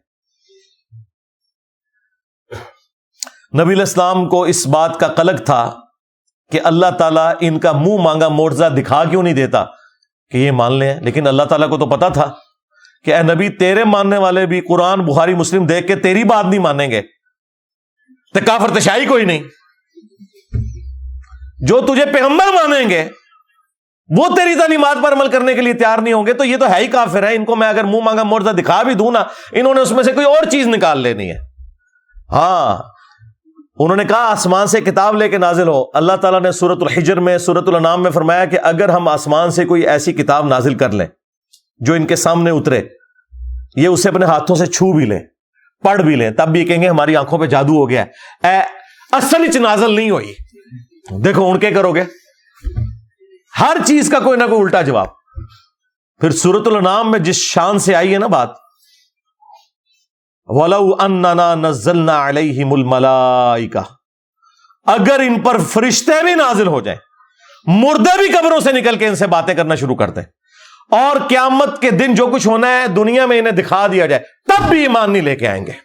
ہاں، کیونکہ گیر الٹا لگ گیا ہوا ان کا، انہوں نے بات ماننی نہیں ہے۔ تو یہ وہ آیت آ رہی ہے، نبی علیہ السلام کو تسلی دی جا رہی ہے کہ اے نبی ہمیں پتا ہے کہ آپ کا دل دکھتا ہے اس بات سے، اور آپ کو بھی کبھی خیال آتا ہے اس حوالے سے کہ اللہ تعالیٰ معجزات دکھا کیوں نہیں دیتا۔ اب اس کے جواب میں کتنا سخت انداز ہے، لیکن یہ سمجھانے کے لیے۔ وَإِن كَانَ كَبُرَ عَلَيْكَ إِعْرَاضُهُمْ، اے نبی اگر آپ کو ان کا حق سے روگردانی کرنا اتنا ہی برا لگتا ہے کہ یہ کافر ایمان کیوں نہیں لاتے؟ آپ کو اس چیز کی اتنی ٹینشن ہو گئی ہے. اس سے پہلے اللہ تعالیٰ نے پچھلی آیات میں یہ بھی فرمایا کہ یہ آپ کا انکار نہیں کر رہی، یہ تو اللہ کا انکار کر رہے ہیں. اگر میں نے انہیں ریلیکس کیا اس مسئلے میں تو آپ اتنی ٹینشن نہ لیں. اگر آپ کو پھر بھی ان کا اعراض کرنا اتنا گراں گزرتا ہے، فَإِنِ اسْتَطَعْتَ أَن تَبْتَغِيَ نَفَقًا فِي الْأَرْضِ، تو اگر آپ سے ہو سکتا ہے تو زمین میں کوئی سرنگ بنا لیں، اَوْ سُلَّمًا فِي السَّمَاءِ، یا آسمان میں کوئی سیڑھی لگا لیں، فَتَأْتِيَهُمْ بِآيَةٍ، اور آپ کوئی اپنی طرف سے معجزہ لا کے دکھا سکتے ہیں تو دکھا دیں. زمین کی گہرائیوں سے کوئی معجزہ نکال کے بتا دیں، یا آسمان پہ چڑھ کے کوئی معجزہ دکھا سکتے ہیں تو آپ دکھا دیں. تو ظاہر نبی علیہ السلام نے کہاں سے دکھانا تھا؟ اللہ کی مرضی کے بغیر تو کچھ نہیں ہو سکتا. وَلَوْ شَاءَ اللَّهُ لَجَمَعَهُمْ عَلَى الْهُدَى، اگر اللہ تعالیٰ نے ہدایت ہی دینی ہوتی نا تو پوری انسانیت کو زبردستی ہدایت پہ جمع کر دیتا. لیکن اللہ تعالیٰ تو چاہتا ہے کہ لوگ اپنی مرضی سے مجھے چوز کریں، نہ کہ زبردستی کی ہدایت. وہ تو فرشتوں کو اللہ نے پہلے ہی دی ہوئی ہے. اسی لیے میں کہتا ہوں کہ یہ وہ دولت ہے جو حضرت جبرائیل علیہ السلام کے پاس بھی نہیں ہے. جبرائیل علیہ السلام نے اللہ کی مرضی سے اللہ کو مانا، اور آپ اور میں اپنی مرضی سے اللہ کو مانتے ہیں. توفیق اس کی ہے لیکن چوائس ہماری ہے. اللہ اگر زبردستی ہدایت دینا چاہتا تو سب کو ہدایت پہ جمع کر دیتا. فَلَا تَكُونَنَّ مِنَ الْجَاهِلِينَ، تو اے نبی دیکھو جاہلوں میں نہ ہو جاؤ. اب ڈاکٹر سراج صاحب ہمارے استاد یہاں پہ آ کے نہ کہتے ہیں میں ڈر گیا ہوں کہ میں کیا ترجمہ کروں، تو انہوں نے ترجمہ کیا اے نبی آپ جذباتی نہ ہو. اچھا، اعلیٰ حضرت نے پتا کیا ترجمہ کیا؟ تو اے سننے والے تو نادان نہ بن، تاکہ جو پڑھنے والا ہے اسے پتا چلے یہ نبی کو نہیں کہا کسی اور کو کہا. یعنی وہ ڈرتے ہیں نا کہ نبی کو اللہ کچھ بھی نہیں کہہ سکتا. لیکن اسی اعلیٰ حضرت سے بلنڈر ہو گیا. سورہ ہود میں جہاں پہ حضرت نوح علیہ السلام نے اپنے کافر بیٹے کے لیے دعا کر دی تھی نا، وہاں پہ بھی یہی الفاظ ہے، اے نوح جاہلوں میں سے نہ ہو. وہاں انہوں نے ترجمہ ٹھیک کر دیا، ڈنڈی پھڑی جاتی ہے. جس طرح شاہداً و مبشراً و نذیرا کا ترجمہ اعلیٰ حضرت نے کیا حاضر و ناظر، لیکن سورہ البقرہ کی آیت نمبر 143 میں وہاں پہ آ گیا تھا کہ یہ امت اگلی امتوں پہ حاضر و ناظر ہے اور نبی اس امت پہ حاضر و ناظر ہے. وہاں انہوں نے ترجمہ صحیح کر دیا کہ یہ امت اگلی امتوں پر گواہ ہے، یعنی قرآن کی وجہ سے، اور نبی اس امت پر گواہ ہے. وہاں ترجمہ ٹھیک کر دیا، ورنہ پوری امت کو حاضر و ناظر ماننا پڑنا تھا. اس لیے میں کہتا ہوں قرآن میں جہاں کوئی ڈنڈی مارتا ہے وہ پکڑی جاتی ہے. لہٰذا یہ کسی پہ پابندی نہ لگائیں کہ فلاں کا ترجمہ پڑھو فلاں کا نہ پڑھو. قرآن آپ ٹوٹیلٹی میں پڑھیں گے نا، اللہ تعالیٰ آپ کو کان سے پکڑ کے خود ہدایت کے راستے پہ چلا دے گا. الحمدللہ. 8واں ریفرنس میرے نزدیک قرآن حکیم میں اس سے زیادہ سخت آیات کوئی نہیں ہے. یہ جو اب میں نے، اس لیے میں نے اس کو 8ویں نمبر پہ رکھا تھا. یہاں تک پہنچتے پہنچتے تھوڑا آپ کا ذہن بن جائے، اب آپ کو یہ ہضم ہو جائیں گی آیات. اور یہ آیات میں نے اپنے درجنوں لیکچرز میں کور کی ہیں. سورہ بنی اسرائیل کی آیت نمبر 73 سے 75 تک. عصمت انبیاء کا جو عقیدہ ہے، مسئلہ نمبر 88A اور B میں نے ریکارڈ کروایا تھا آلموسٹ آج سے 10 سال پہلے. اس کے بعد بھی میری ایک ویڈیو ریکارڈ ہوئی تھی، انبیاء گناہ نہیں کرتے. اس میں بھی میں نے ان آیات کو کور کیا. مختلف مقامات کے اوپر میں نے ان آیات کو کور کیا ہے. وَإِن كَادُوا لَيَفْتِنُونَكَ عَنِ الَّذِي أَوْحَيْنَا إِلَيْكَ، اور اے نبی کہ یہ لوگ تو تلے ہوئے ہیں اس بات کے اوپر کہ آپ کو ہٹا دیں اس وحی سے جو ہم نے آپ کی طرف کی ہے. یعنی کافر تلے ہوئے ہیں کہ آپ کو مجبور کر دیں کہ آپ اس وحی سے ہٹ جائیں جو ہم نے آپ کی طرف کی ہے. لِتَفْتَرِيَ عَلَيْنَا غَيْرَهُ، تاکہ آپ ہماری طرف کوئی ایسی بات منسوب کر دیں جو ہم نے وہی نہیں کی، وہی کمپرومائز کر لیں. جو سٹارٹ میں نے آیت سورہ یونس کی کوٹ کی تھی نا کہ اے نبی اس قرآن کو بدل دو یا کوئی اور قرآن لے کے آؤ. تو اے نبی یہ تلے ہوئے ہیں کہ یہ قرآن میں کوئی آپ سے تبدیلی کروا لیں، کوئی کمپرومائز کر لیں، کوئی 2-4 گلاں تو اڑیاں منیاں جان، کوئی 2-4 ساڑیاں منیاں جان، کوئی درمیان کا راستہ نکل آئے. یہ دنیا میں تو پولیٹیشنز کر سکتے ہیں، اللہ کا پیغمبر یہ کام نہیں کر سکتا. یہ تلے ہوئے تھے کہ آپ کو ہٹا دیں اس وحی سے تاکہ آپ اپنی مرضی سے کوئی بات ہماری طرف منسوب کر دیں. وَإِذًا لَاتَّخَذُوكَ خَلِيلًا، اور اگر ایسا ہو جائے تو پھر یہ آپ کو اپنا دوست بنا لیں گے.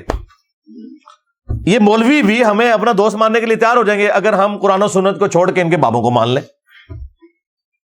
بس ان کی ایک ہی ڈیمانڈ ہے کہ نبی کو چھوڑ دو، ہمارے بابوں کے پیچھے چلو. اور نبی سے ان کی یہ ڈیمانڈ تھی کہ تم ہماری بات مان لو جو اللہ تعالیٰ اتنی سخت. آپ پتہ قرآن تو سیدھی سیدھی بات کرتا ہے، قرآن میں تو کوئی جھول ہی نہیں ہے. قرآن جو بندہ پہلی بار پڑھتا ہے وہ کہتا ہے پتہ نہیں یہ کتاب کون سی ہے. میں تو ماں باپ نے تعارف ہی کوئی اور کرایا تھا کہ اللہ تعالیٰ کو ایک بوڑھی نانی ہے، میں شغل لایا اینڈ تے سارے نو معاف کر دینا ہے. ہاں یہ تو قرآن پڑھو تو پتہ لگتا ہے. یہ جی قرآن رحمت ہی رحمت ہے. وہ تو قرآن جو ہے جملہ بولے سمجھ لو نے قرآن کو نیچے پڑھیا. قرآن نہ تمہارے ماں باپ نے پڑھا نہ تمہارے آباء و اجداد نے. اور کانفیڈنس لیول جی اسی تے آج تک گل سنی نہیں. یہ پتہ نہیں کتوں آیتاں کڈیاں نے جناب، اتوں ہی کڈیاں نے جتوں آئیاں نے. یہ مکے مدینے تو آئیاں نے. تو یہ آپ کو اپنا دوست بنا لیں. وَلَوْلَا أَن ثَبَّتْنَاكَ، اور اے نبی اگر ہم آپ کو ثابت قدم نہ رکھتے، لَقَدْ كِدتَّ تَرْكَنُ إِلَيْهِمْ شَيْئًا قَلِيلًا، تو بے شک آپ بھی تھوڑا بہت ان کی طرف جھک ہی جاتے اگر ہم آپ کو نہ تھام لیتے. جی یوسف علیہ السلام کے لیے نہیں آیا کہ اس عورت نے یوسف کا قصد کیا، یوسف بھی کر لیتا اگر اپنے رب کی برہان نہ دیکھتا.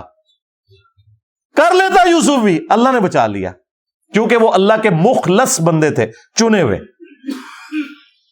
ہم مخلص بننے کی کوشش کرتے ہیں، یعنی اپنا اخلاص اللہ کے لیے شو کرتے ہیں. انبیاء مخلص ہوتے ہیں، زبر کے ساتھ چنے ہوئے.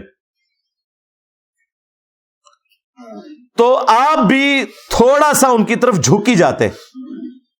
اور اگر خدا نہ خواستہ ایسا ہوتا، اذا لأذقناك ضعف الحیات وضعف الممات، اگر ایسا ہوتا تو ہم آپ کو دنیا میں بھی اپنے عذاب کا دگنا مزہ چکھاتے اور موت کے بعد بھی دگنا مزہ چکھاتے.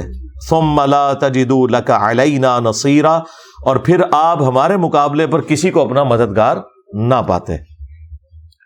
اب یہ آیات اس لیے ہیں تاکہ زور پیدا کیا جائے کہ یہ قرآن نبی علیہ السلام نے خود نہیں لکھا، ورنہ اپنے بارے میں کوئی یہ لینگویج استعمال کرے گا. یہ آیات آج ہمارے پاس ثبوت ہیں کہ نبی علیہ السلام نے یہ کتاب خود نہیں لکھی، اور ان ظالموں نے انہی آیات کے اوپر بندی لگا دی تاکہ آپ کسی غیر مسلم کو اسلام کی دعوت دے ہی نہ سکیں.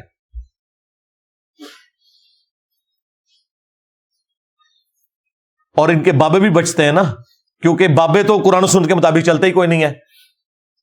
کہتے ہیں جی ان سے شریعت کا قلم اٹھا ہوا ہے، دماغ کی لو چٹک گئی ہے. وہ سنے مفتی چٹک گئی ہے، سارے چٹ گئے ہو تسی.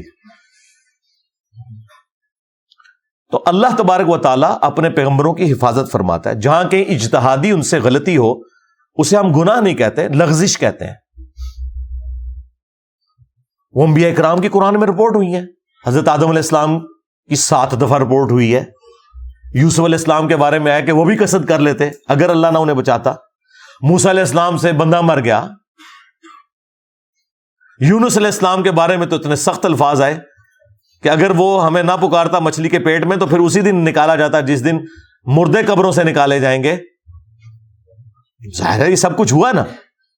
ہمارے نبی علیہ السلام کے بارے میں بھی سورہ آل عمران میں آیا لیس لک من الامر شیء، اے نبی آپ کو کوئی اختیار نہیں ہے. حضور کی زبان سے بددعا نکل گئی تھی کافروں کے لیے، لیکن دیکھیں پھر اللہ تعالیٰ نے جس کے لیے بددعا نکلی اسی کے لیے اسی مبارک زبان سے سیف اللہ کا لقب خالد بن ولید کے لیے، جن کی وجہ سے نبی علیہ السلام کے 4 دانت شہید ہوئے. بخاری مسلم میں آتا ہے. منافقین کے بہانے سن کے جانے دیا قرآن میں، اے نبی اللہ آپ کو معاف کرے، آپ نے ایسا کیوں کیا. سورہ توبہ میں منافقین کا جنازہ پڑھا دیا، کہا کہ آمدہ نہیں جنازہ پڑھانا، نہ کسی کی قبر پہ کھڑا ہونا ہے، اور 70 دفعہ بھی مغفرت کی دعا کرو گے ہم قبول نہیں کریں گے. اس طرح کے کئی واقعات ہیں. پھر جو غزوہ بدر کے قیدیوں کے بارے میں تو اتنی سخت آیات سورۃ الانفال میں کہ اگر وہ پہلے آیت نازل نہ ہوئی ہوتی جس سے تم لوگوں نے اجتہاد کیا ہے تو تمہیں عذاب دیا جاتا. تم نے بدر کے قیدی چھوڑ کیوں دیے؟ فتنہ تو ختم ہی نہیں ہوا. پھر عبس وتولی کی آیات جو نازل ہوئی عبداللہ ابن ام مکتوم کے حوالے سے، تو اللہ تعالیٰ اپنے پیغمبروں پر گرفت فرماتا ہے اگر ان سے کہیں اجتہادی غلطی ہو جو گناہ نہیں ہوتے اس کی اصلاح فرما دیتا ہے. چونکہ اصلاح ہو جاتی ہے اس لیے ہم کہتے ہیں کہ پیغمبر معصوم ہے, کہ اگر کہیں مس ہینڈلنگ ہوئی تھی, گناہ کے زمرے میں نہیں, غلطی کے زمرے میں, لغزش کے زمرے میں, تو اللہ تعالیٰ اس کی ریمیڈی فرما دیتا ہے. At the end of the day جب پیغمبر دنیا سے جاتے ہیں تو ہر چیز بالکل صاف ستھری دے کے امت کو جاتے ہیں. لیکن نبی کے بعد کوئی شخص یہ دعویٰ نہیں کر سکتا کہ اس کے پاس کوئی وحی آئی ہوئی ہے اور وہ غلطی کرے گا تو اس کی غلطی کی نشاندہی جو ہے وہ اللہ تعالیٰ کرے گا. نہیں, وہ ہم قرآن و سنت کی روشنی میں ہی کریں گے. یہ فرق ہے. اب یہ عصمت انبیاء کا ٹاپک ایسا ہے کہ یہ صرف اس آیت پہ میں 2-3 گھنٹے بھی بولوں نا تو کم ہے, لیکن چونکہ میں نے ٹاپک کور کرنا ہے اس لیے میں اسے یہیں پہ چھوڑتا ہوں. آپ میری وہ ویڈیوز دیکھ لیجئے گا. 9th ریفرنس سورۃ القصص کی آیت نمبر 56. انک لا تہدی من احببت ولکن اللہ یہدی من یشاء. اے نبی, بے شک جس سے تم محبت کرتے ہو تم اسے ہدایت نہیں دے سکتے, اللہ جسے چاہتا ہے ہدایت دیتا ہے. وَهُوَ أَعْلَمُ بِالْمُهْتَدِينَ, اور وہ بہتر جانتا ہے کہ کسے ہدایت دینی ہے. نبی علیہ السلام کی تو یہی خواہش تھی کہ سارے لوگ ہی کلمہ پڑھ لیں. آپ کی خواہش اگر پوری ہوتی تو ابو لہب بغیر کلمے کے دنیا سے نہ جاتا, آپ کا چچا تھا, لیکن اس کے خلاف پوری صورت نازل ہو گئی ہے. تو اللہ تعالیٰ فرما رہا ہے کہ جس سے تم محبت کرتے ہو تم اسے ہدایت نہیں دے سکتے, اللہ جسے چاہتا ہے ہدایت دیتا ہے. اور یہ کوئی ظلم والا معاملہ بھی نہیں کہ اللہ تعالیٰ جان بوجھ کے گمراہ رکھتا ہے, نہیں. والذین جاہدوا فینا لنہدینہم سبلنا, جو لوگ ہماری راہ میں کوشش کریں گے ان کے لیے ہدایت ہوگی. جو آنکھیں بند کر کے لیٹا ہوا ہے, مکار اٹھنا ہی نہیں چاہتا, اس کو نبی بھی نہیں اٹھائے گا, نہ اللہ تعالیٰ اسے زبردستی اٹھا کے ہدایت دے گا. ہاں, جو سویا ہوا تھا اسے نبی جھنجھوڑے گا, اگر نہ اٹھا نبی کی دعا کی برکت سے اللہ تعالیٰ اسے اٹھا دے گا. لیکن جو آنکھیں بند کر کے لیٹا ہوا ہے وہ تو پہلے ہی جاگ رہا ہے, وہ مکاری کر رہا ہے علماء یہود کی طرح, اسے کبھی بھی ہدایت نہیں ملے گی. 10th نمبر ریفرنس, یہ وہ آیت ہے جس کے بارے میں نے کہا تھا کہ آپ کسی بھی پاکستان کے چوک میں یہ آیت اگر تلاوت کر دیں ترجمے کے ساتھ, بھلے آپ اعلیٰ حضرت کا ہی ترجمہ پڑھ دیں, تو آپ کا غیبانہ نماز جنازہ ہمیں پڑھنا پڑ جائے گا. اتنا حوصلہ ہی نہیں کہ یہ آیت کوئی سن سکے. سورۃ الاعراف آیت نمبر 188. اگر نبی علیہ السلام کا یہ سٹیٹس ہے تو بابت شاہی کوئی نہیں. قُلْ لَا أَمْلِكُ لِنَفْسِي نَفْعًا وَلَا ضَرًّا, اے نبی تم فرماؤ میں تو اپنی جان کے لیے بھی کسی بھی نفع اور نقصان کا مالک نہیں ہوں, الا ما شاء اللہ, مگر جو اللہ چاہے. اب اس کو اسی آیت میں پھر کھولا گیا کہ اس سے مراد کیا ہے نفع نقصان کا مالک نہیں ہو. وَلَوْ كُنْتُ أَعْلَمُ الْغَيْبِ, اگر میں خود سے غائب جان لیتا, مجھے پتا چل جاتا کہ مستقبل میں کیا ہونے والا ہے, لَسْتَكْثَرْتُ مِنَ الْخَيْرِ, تو میں خیر کثیر جمع کر لیتا. وَمَا مَسَّنِيَ السُّوءُ, اور مجھے کبھی کوئی برائی نہ پہنچتی, کوئی تکلیف نہ پہنچتی. میں پہلے ہی اس کے لیے کوئی معاملات کو سیٹل کر لیتا ہے. نبی علیہ السلام کو اگر پہلے یہ پتا چل جاتا کہ ایگزیکٹلی کیا ہونا ہے, ویسے تو بخاری میں آتا ہے نبی علیہ السلام کو احد کے موقع پر ایک خواب دکھایا گیا تھا کہ آپ کے سامنے ایک گائے ذبح ہو رہی ہے, تو آپ کو یہ کلک کر گئی کہ کل یہ دن مشکل ہونے والا ہے مسلمانوں پر. لیکن ایگزیکٹلی کیا ہوگا کہ وہ 50 تیر انداز میں سے 35 جو ہیں وہ درہ چھوڑ دیں گے. حالانکہ بخاری میں الفاظ سے نبی علیہ السلام نے کہا کہ تم دیکھو کہ ہماری لاشوں کو چیل کوے بھی اٹھا رہے ہیں نا, تب بھی تم نے یہ درہ نہیں چھوڑنا. اس سے زیادہ اور کیسے سمجھایا جاتا, لیکن ہو گیا وہ.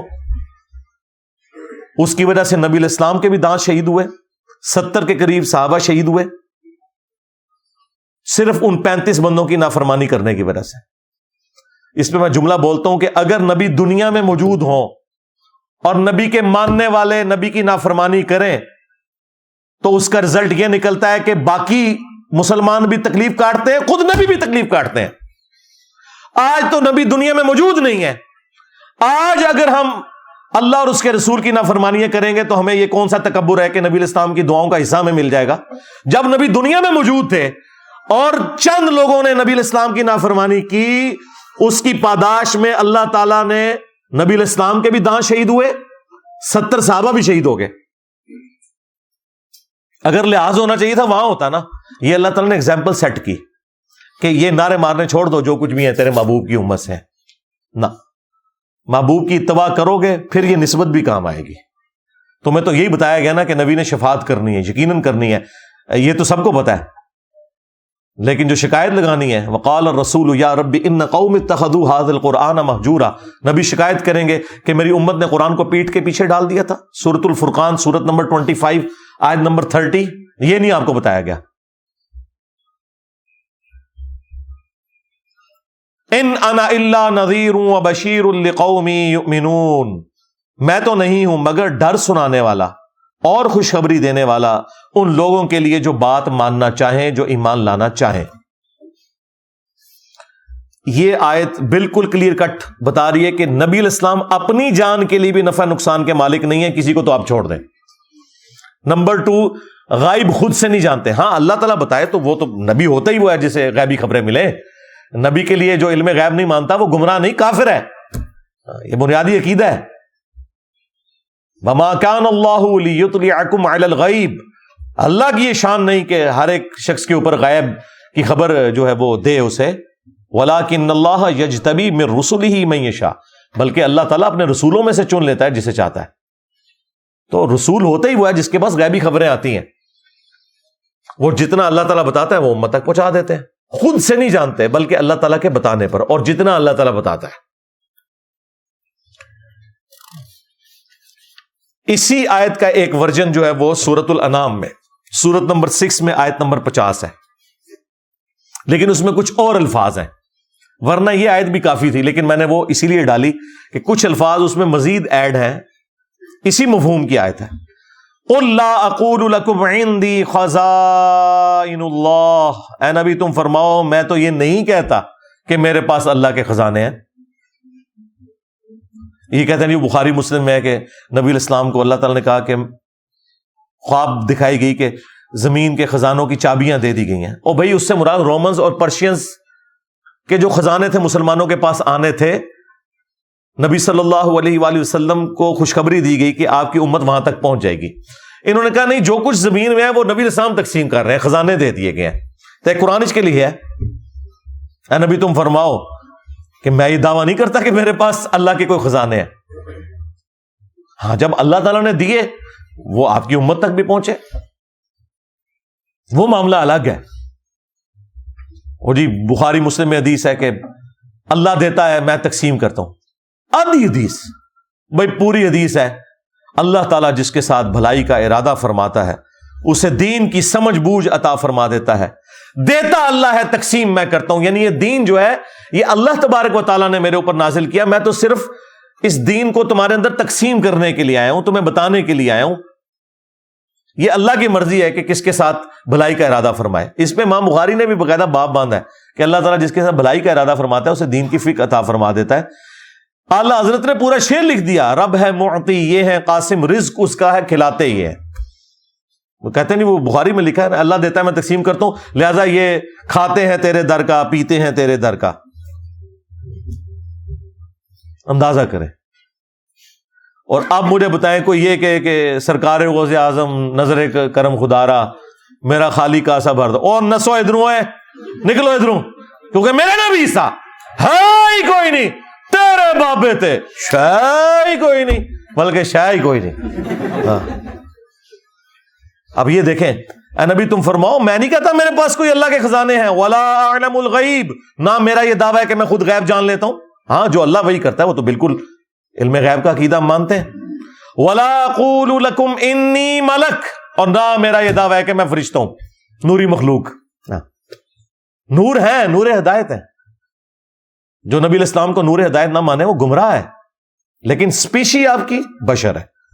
وہ سورہ بنی اسرائیل میں ہے کہ اگر زمین پر فرشتے آباد ہوتے تو فرشتوں میں پیغمبر آتا، چونکہ انسان آباد ہے تو انسانوں میں پیغمبر آئے گا. یہاں پہ بھی آ گیا، میں یہ نہیں کہتا میں فرشتہ ہوں، کوئی میں نوری مخلوق ہوں، میں انسان ہوں. ان اتبع الا ما یوحى الی، میں تو خود اسی کی پیروی کرنے والا ہوں جو میری طرف وحی کی جاتی ہے. قل هل يستوي الاعمى والبصیر، اے نبی ان سے فرماؤ بھلا بتاؤ کہ اندھا اور آنکھ والا برابر ہو سکتے؟ افلا تتفکرون، تو کیا تم غور نہیں کرتے؟ ہم بھی نہیں یہ کہیں گے کہ اندھو، عقل کے اندھو، قرآن و سنت سے دور بھاگنے والوں، تم اور قرآن و سنت والے کبھی بھی برابر نہیں ہو سکتے۔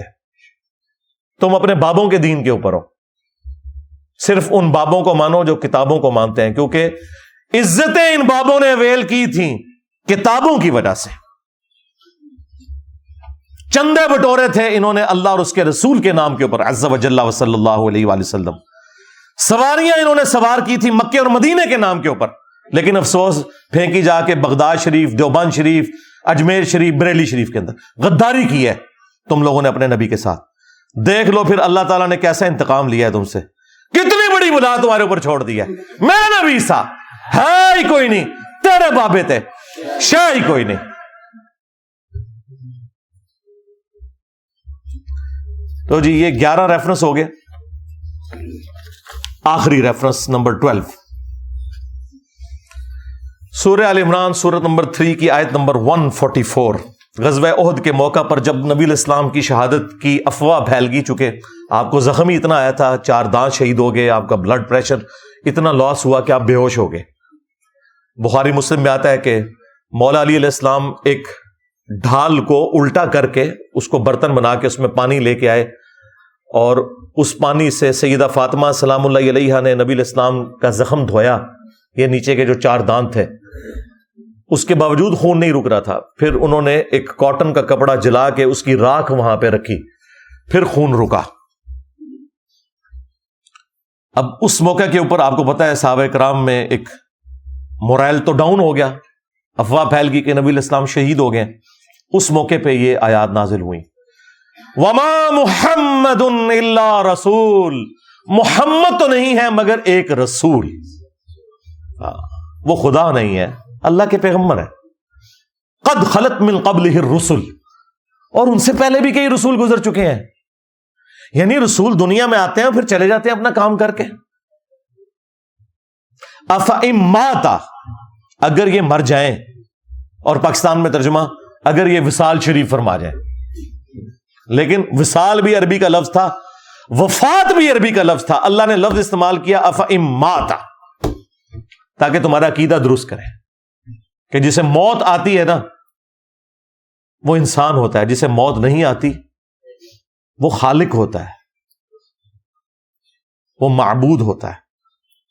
او قتلا انقلبتم علی اعقابکم، یا یہ قتل ہو جائیں، اور پاکستان میں ترجمہ شہید ہو جائیں، حالانکہ شہید بھی عربی کا لفظ تھا، تو تم اپنے دین سے الٹے قدم پھر جاؤ گے۔ یعنی یہ تم نے نبی کے اوپر کوئی احسان کیا تھا کلمہ پڑھ کے، یا اس نبی کے دنیا سے جانے کے بعد دین اسلام ختم ہو جائے گا؟ بھائی اتنے پیغمبر آئے چلے گئے، اسلام تو ختم نہیں ہوا، اللہ کا تعارف تو ختم نہیں ہوا۔ اللہ کے ماننے والے اور اللہ کے دشمن، یہ 2 پارٹیاں، رحمانی پارٹی اور شیطانی پارٹی، یہ تو قیامت تک رہیں گے۔ نبی آتے ہیں اپنا پیغام دے کر دنیا سے چلے جاتے ہیں، نبیوں کے جانے کے بعد کوئی اللہ کا پیغام ختم تو نہیں ہو جاتا۔ اگر یہ مر جائیں یا قتل کر دیے جائیں تو کیا تم اپنے دین سے الٹے قدم پھر جاؤ گے؟ یہ کوئی ہمارے نبی پہ تم نے احسان کیا تھا؟ تم نے اگر ہدایت قبول کی تو اپنے اوپر احسان کیا تھا، نبی کے اوپر کوئی احسان نہیں کیا تم نے۔ وَمَن يَنقَلِبْ عَلَىٰ عَقِبَيْهِ، تو جو کوئی تم میں سے اپنے دین سے الٹے قدم پھرا، فَلَن يَضُرَّ اللَّهَ شَيْئًا، تو وہ اللہ کی کوئی چیز بگاڑ نہیں سکے گا، اللہ کا کوئی نقصان نہیں کر سکے گا۔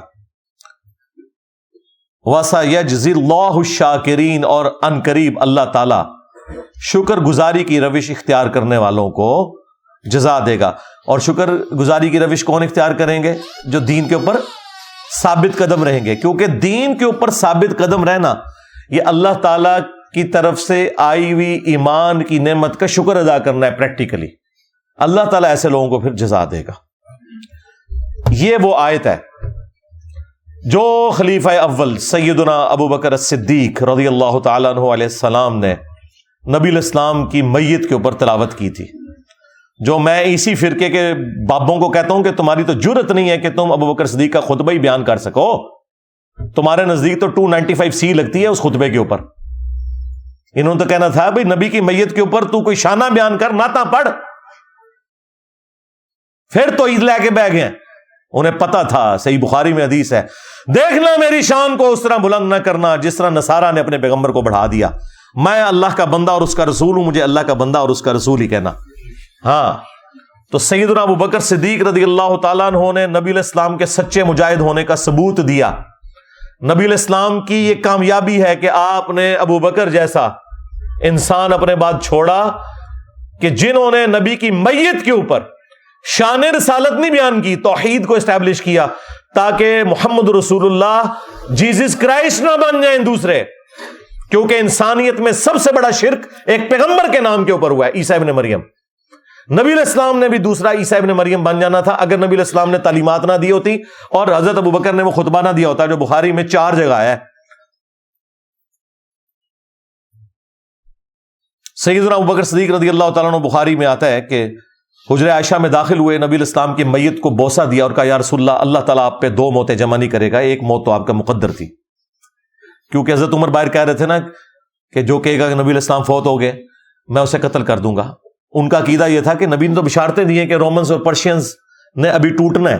تو جس طرح موسیٰ علیہ السلام 40 دن کے لیے کوئی طور پہ چلے گئے تھے، نبی علیہ السلام بھی ڈورمنٹ پوزیشن میں چلیں گے، یہ واپس آئیں گے، اپنے ہاتھوں سے رومن اور پرشین امپائرز کو گرائیں گے. لیکن یہ تو اللہ کو پتا تھا نا کہ اللہ نے یہ کام جو ہے بعد میں لینا ہے، اس چیز کو اسٹیبلش کرنے کے لیے کہ اگر نبی علیہ السلام دنیا سے چلے بھی جائیں، ہزاروں لوگ مرتد بھی ہو جائیں، تب بھی هو الذی ارسل رسولہ بالہدی ودین الحق لیظہرہ علی الدین کلہ ولو کرہ المشرکون. وہی اللہ ہے جس نے الہدا قرآن کے ساتھ اور دین حق کے ساتھ نبی کو مبعوث کیا تاکہ تمام ادیان پر غالب کر دے. تو حضرت ابو بکر نے کہا یا رسول اللہ، اللہ تعالیٰ آپ پہ 2 موتیں جمع نہیں کرے گا. باہر نکلے اور پہلا جملہ جو بولا نا حمد و صلاح کے بعد، وہ انتہائی گستاخانہ تھا ان کی ڈاکٹرن میں. الا من کان یعبد محمدا فان محمدا قد مات. آگاہ ہو جاؤ، جو کوئی بھی تم میں سے محمد کی عبادت کرتا تھا جان لے محمد مر چکے. اب مجھے بتائیں صحابہ کرام میں سے کوئی محمد کی عبادت کرتا تھا؟ تو یہ فرضی جملہ کیوں بولا؟ یہ کہتے ہیں انجینئر دماغ کتوں آندا ہے کہ بابے پیشاب نہیں روک سکتے. بھائی جدو تسی کہو نا بابیاں نے سمندر روکیا ہے، تو اللہ تعالیٰ جس طرح حضرت ابو بکر کو یہ کلک کروا رہا ہے نا کہ بول ادھر کہ جو محمد کی عبادت کرتا تھا جان لے کہ محمد مر چکے، حالانکہ کوئی عبادت نہیں کرتا تھا. تو ابو بکر کے غلام کو بھی یہ جملہ اللہ تعالیٰ نے اس کے دل میں خیال کے طور پہ یہ بات ڈالی کہ بول ادھر، کہ یہ کہہ رہے بابا نے سمندر روکا ہوا ہے، بابا پیشاب نہیں روک سکتا اپنا. کہتے ہیں جملے کتوں آندے ہیں جتوں ابو بکر نو آئے سر. قرآن بھی اسی ہے جملہ، کسی حدیث میں تھا، اپنی طرف سے جملہ بیان کیا. کیوں؟ توحید جب اسٹیبلش ہوتی ہے نا، فتنوں کے خاتمے کے لیے آپ کو جملے بولنے پڑتے ہیں. جو محمد کی عبادت کرتا تھا جان لے محمد مر چکے، اور جو اللہ کی عبادت کرتا تھا من کان یعبد اللہ فإن اللہ حی لا یموت، تو جان لو کہ اللہ تعالیٰ تو زندہ ہے، اسے کبھی موت نہیں آئے گی. ہاں، جسے موت آ جائے وہ اللہ نہیں، اور جسے موت نہیں آتی وہ اللہ ہے.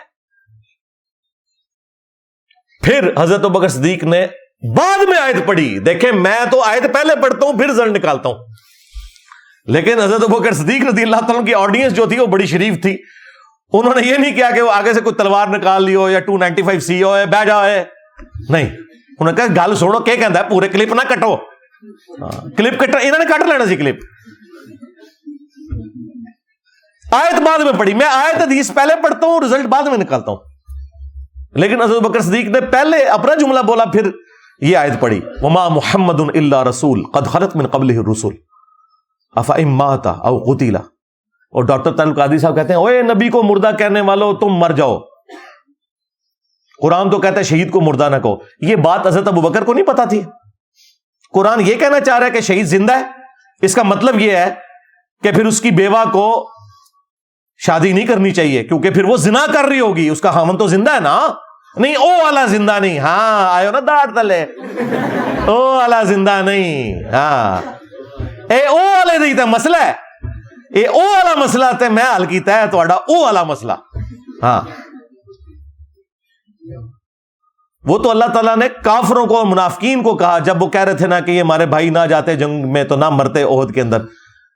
تو اللہ تعالیٰ نے اس کے جواب میں یہ بات کی ہے کہ اللہ کے حضور وہ زندہ ہے، دنیا سے ضرور مر گئے ہیں، انہیں مردہ نہ سمجھنا، اللہ کے حضور زندہ ہے۔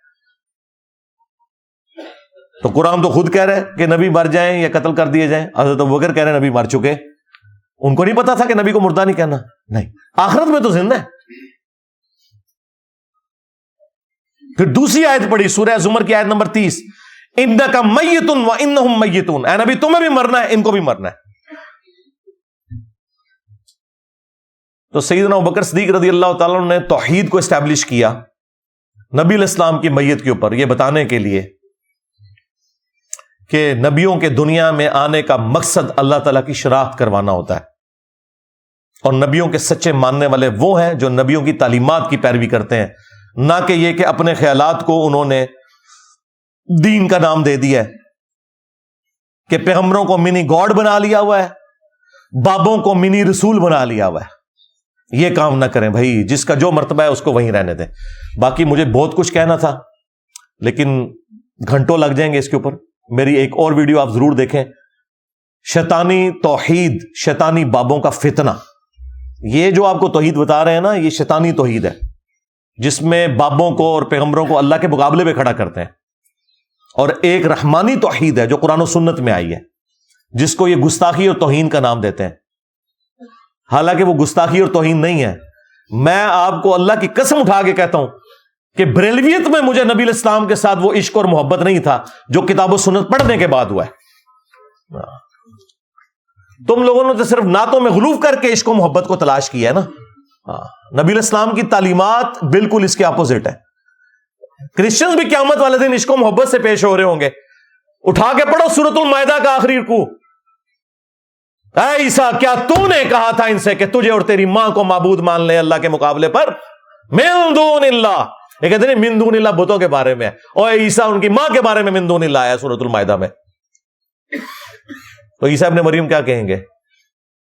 یا اللہ مجھے کب شایا تھا میں کوئی ایسی بات کرتا جس کا میں اہل ہی نہیں، میں نے تو ان سے وہی کہا تھا جو تو نے میری طرف وہی کیا تھا کہ عبادت کرو اس اللہ کی جو میرا بھی رب ہے تمہارا بھی رب ہے۔ اگر میں نے ان سے کوئی ایسی بات کی ہے اللہ تو تیرے علم میں ہوگی، کیونکہ جو تیرے جی میں ہے وہ میں نہیں جانتا، اور جو میرے جی میں وہ تو جانتا ہے، اور تو سارے غیبوں کا جاننے والا ہے۔ دیکھیں کانفیڈنس کس طرح عیسیٰ ابن مریم کا لوز ہو جائے گا، حالانکہ کہا نہیں ہوا، پھر بھی کہا یا اللہ اگر میں نے کوئی بات کی ہے تیرے علم میں تو ہوگی، مجھے نہیں پتا تیرے جی میں اس وقت کیا ہے، میرا سب کچھ تیرے سامنے ہے۔ اب یہ تیرے بندے ہیں، چاہے انہیں عذاب دے چاہے چھوڑ دے، اللہ تعالیٰ فرمائے گا آج وہ دن ہے سچوں کو صرف سچا عقیدہ ہی فائدہ دے گا۔ عیسیٰ کے جیسا ہے ہی کوئی نہیں، تیرے سارے بابے شاہی کوئی نہیں۔ اللہ تعالیٰ ہمارا عیسیٰ اور اس کی ماں کھانا کھانے کے محتاج تھے، دیکھو ہم اپنی آیات کس طرح کھول کھول کر بیان کر رہے ہیں۔ عیسیٰ ابن مریم کو پوچھ رہے ہو، ان کی ماں کو، وہ تمہارے نفع نقصان کے مالک نہیں ہیں۔ اللہ سب کچھ سننے والا ہے، جاننے والا ہے۔ یعنی عیسیٰ ابن مریم اگر کسی کے نفع نقصان کے مالک نہیں، بابت شاہی کوئی نہیں، کہتے نہیں جی وہ تو عیسائیوں کو کہا گیا ان کی عبادت نہ کرو، اگے پڑھ، اگے لکھے ہے کہ وہ تمہارے نفع نقصان کے مالک نہیں، عبادت کرو نہ کرو یہ دوسری چیز ہے، نفع نقصان کے مالک ہی نہیں۔ شرک کیا کرسچنز نے، اللہ تعالیٰ نے غصہ عیسیٰ ابن مریم کو سینٹرڈ کرتے ہوئے کرسچنز کے اوپر نکالا۔ لقد کفر الذین قالوا ان اللہ هو المسیح ابن مریم، بے شک وہ لوگ کھلا کفر کر رہے ہیں جو کہہ رہے ہیں کہ عیسیٰ ابن مریم ہی اللہ ہے۔ قل فمن یملک من اللہ شیئا، اے وہی لفظ دے شیئا، بابے دے شاہی کوئی نہیں۔ اے نبی تم فرماؤ بھلا اللہ کا کوئی کیا بگاڑ لے گا؟ ان اراد ان یہلک المسیح، کہ اگر اللہ ارادہ کر لے کہ وہ مسیح کو ہلاک کر دے، الفاظ دیکھیں، ہلاک کر دے اس کی ماں کو اور جتنے زمین میں سارے بابے، اگر اللہ تعالیٰ ان سب کو ہلاک کر دے، اللہ کا کوئی کیا بگاڑ لے گا؟ اب مجھے بتائیں، توحید اسٹیبلش کرنی تھی، غصہ کرسچنز کے اوپر تھا، سینٹرڈ کیا عیسیٰ ابن مریم کو، کیوں؟ تاکہ کل کوئی انجینئر صاحب یہ کہہ سکیں کہ عیسیٰ کے جیسا ہے ہی کوئی نہیں، تیرے بابے تھے شاید ہی کوئی نہیں، یہ کہہ سکیں اولو العزم پیغمبر کو سینٹرڈ کرتے ہوئے۔ تو باتیں بہت ساری کی جا سکتی تھی، میرا خیال ہے جن کی قسمت میں ہدایت ہے ان کے لیے یہ ساری گفتگو کافی ہوگی انشاءاللہ تعالی. صلو علی محمد و آل محمد.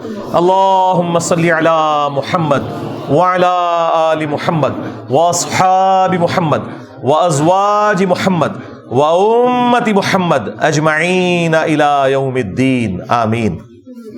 اللہم انی اسألک بأنک انت اللہ لا الہ الا انت الاحد الصمد الذي لم يلد ولم يولد ولم يكن له كفوا احد وإلهكم إله واحد لا إله إلا هو الرحمن الرحيم.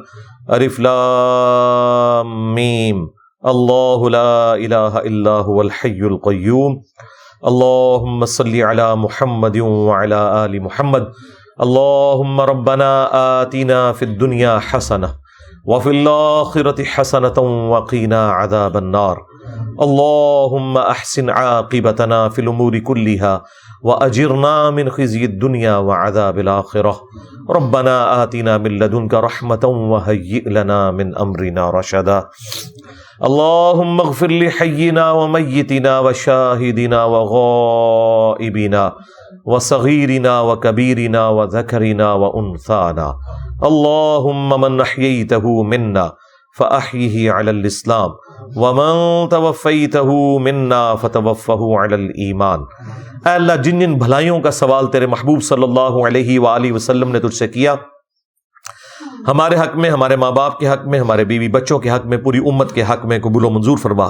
اور جن جن چیزوں کے شر سے تیرے محبوب علیہ السلام نے تیری پناہ طلب کی، تمام مسلمانوں کو خواہ وہ جنوں میں ہو انسانوں میں ہو، ان چیزوں کے شر سے اپنی پناہ عطا فرما.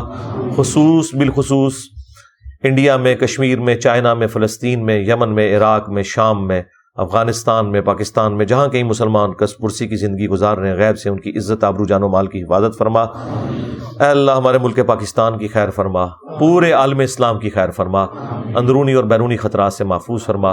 حاضرین کے دلوں میں جو جو نیک اور جائز دعائیں ہیں قبول منظور فرما. اے اللہ حاضرین کے جو چھوٹے بڑے رشتہ دار فوت ہو چکے ان کی مغفرت فرما. اور اے اللہ جو زندہ ہیں انہیں مرنے سے پہلے اپنی قبر و آخرت کی تیاری کرنے کی توفیق عطا فرما. جو بیمار ہیں انہیں شفاء کلی عطا فرما. یہ تمام دعائیں تمام مسلمانوں کے حق میں قبول و منظور فرما. سبحان ربک رب العزت عما یصفون وسلام علی المرسلین والحمد للہ رب العالمین وصلی اللہ علی النبی الکریم وعلی آلہ واصحابہ اجمعین الی یوم الدین. آمین.